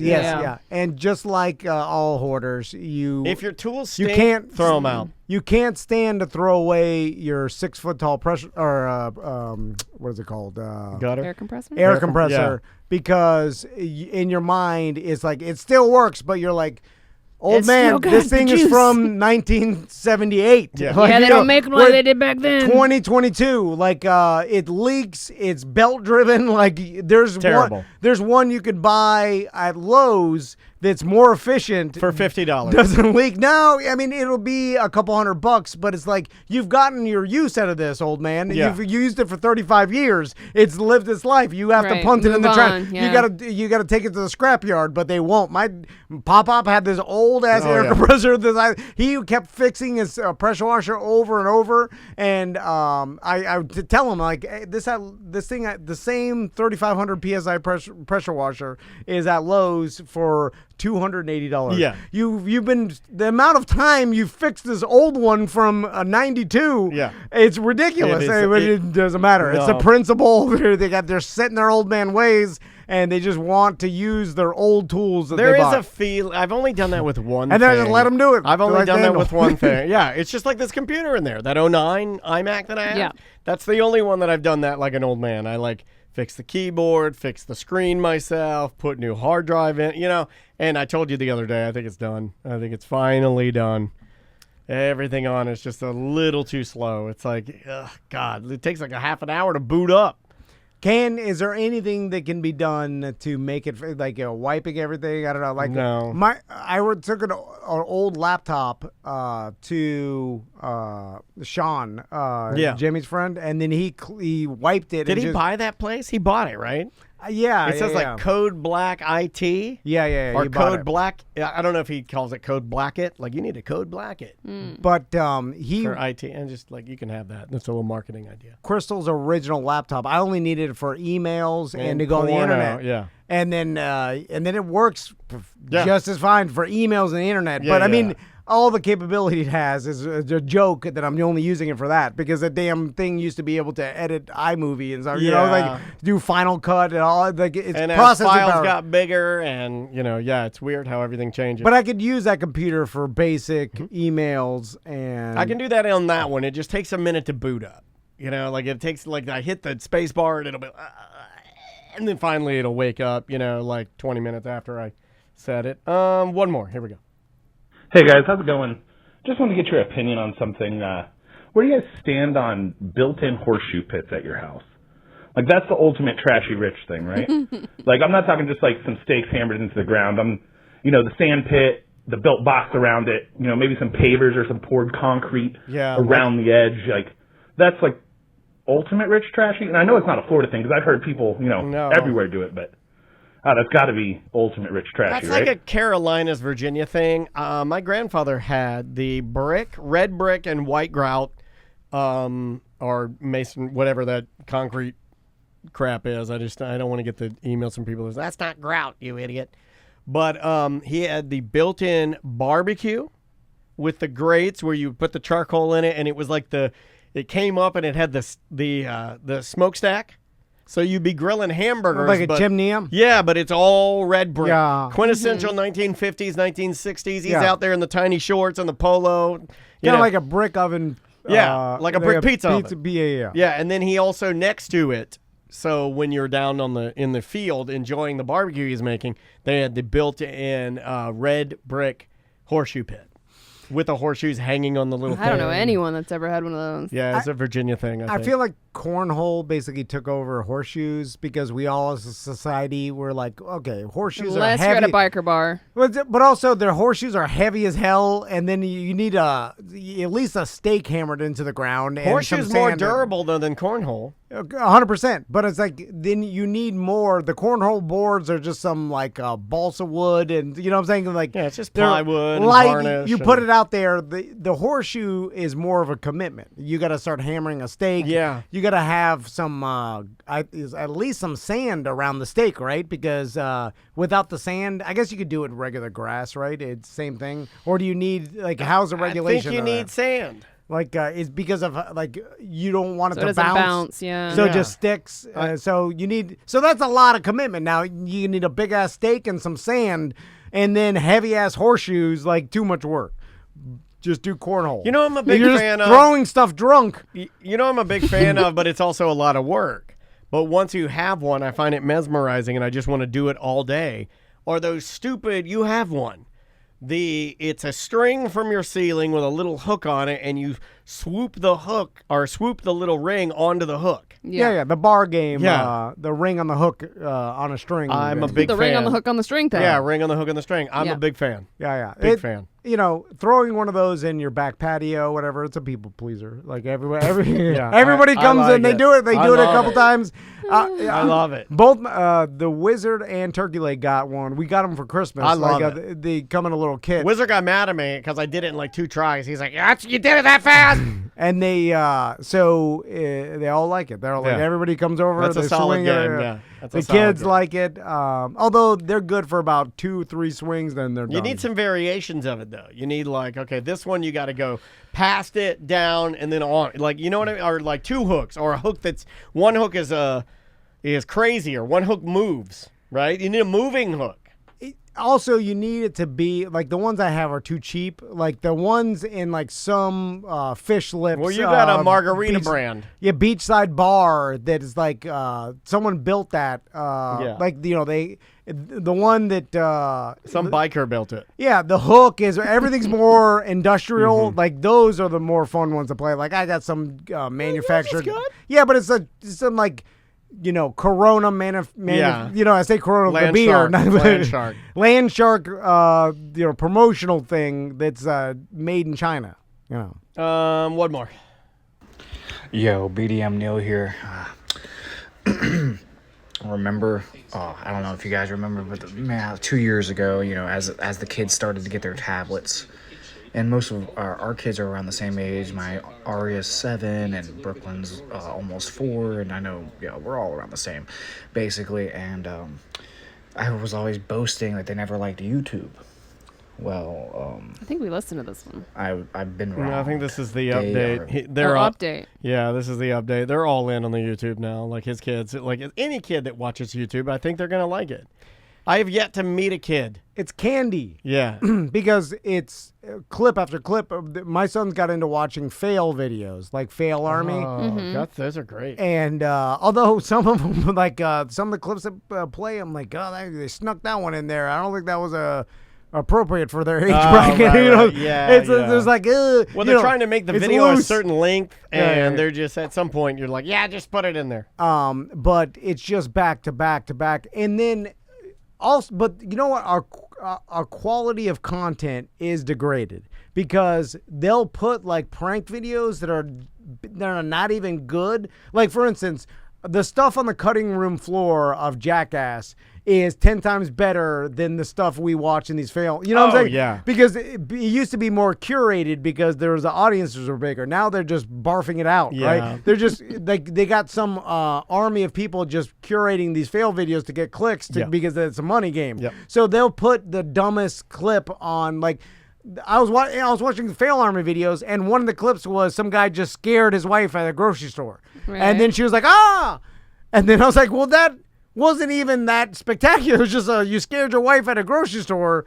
It wasn't even that good. Yeah. But they just threw it in there because it doesn't matter. It's just another clip. It's diluted now where it used to be. We used to watch Bob Saget in America's Funniest Home Videos. They put the best of the best. Yeah, they really do. And for once a week, and the editors, they put some time and effort into like, hey, we're going to put the best videos we got. Now it's just barf them out. Yeah, I mean, and if you try to find, like, I used to love the news bloopers, and they would do news bloopers on YouTube, and there was a sweet spot about 4 years ago. But they got all the best. They'd get all the best, and they'd do monthly, and they'd be like, hey, here's your June funniest news bloopers, but here's what happened. It started getting so much, like, heat and so many views that somebody took it, and then they did same thing happened to Fartagram. For those of you that have been listening to the show for a long time, we used to have something we loved. It was a prank calling service called Fartagram that this guy owned. We interviewed him. You have to go back, become a BDM. You can listen to the interview. It was years ago. But they ruined it in changing it. What they did was they're like, oh, we can change this and we can get more clicks. We'll make it even better. And what they did was they took all the news videos, but now they have a lady that intros them and does like a voiceover telling you what to look for. It kills it. Yeah. It's not the same. It's not good anymore. And then they are so starved for bloopers because the key to the game is just clicks. So you need to put out more and more content, right? So now they're considered the bloopers of like a minor mistake. You know what I'm saying? It's yes, because they're looking for anything now. I need the lizard jumping on the guy's suit and him freaking out and falling over. Like, that's a blooper, not just like you made a casual mistake. You know, and they're gonna. I need DD Megadoodoo. I need a DD Megadoodoo. It still makes me laugh too. And Leprechaun, y'all want to do the Leprechaun? Yeah. Like all of that. We need to be fine with like. There's only so many bloopers. Yeah. We should appreciate the good ones, and the not so good ones don't. If look it's at. not as funny as Leprechaun. If it's not as funny as DD Megadoodoo, or it's not as funny as Whistle Tips Go Woot Woot. Yeah, or lizard jumps on guy, falls down. Yeah, I have no time. All right, bye.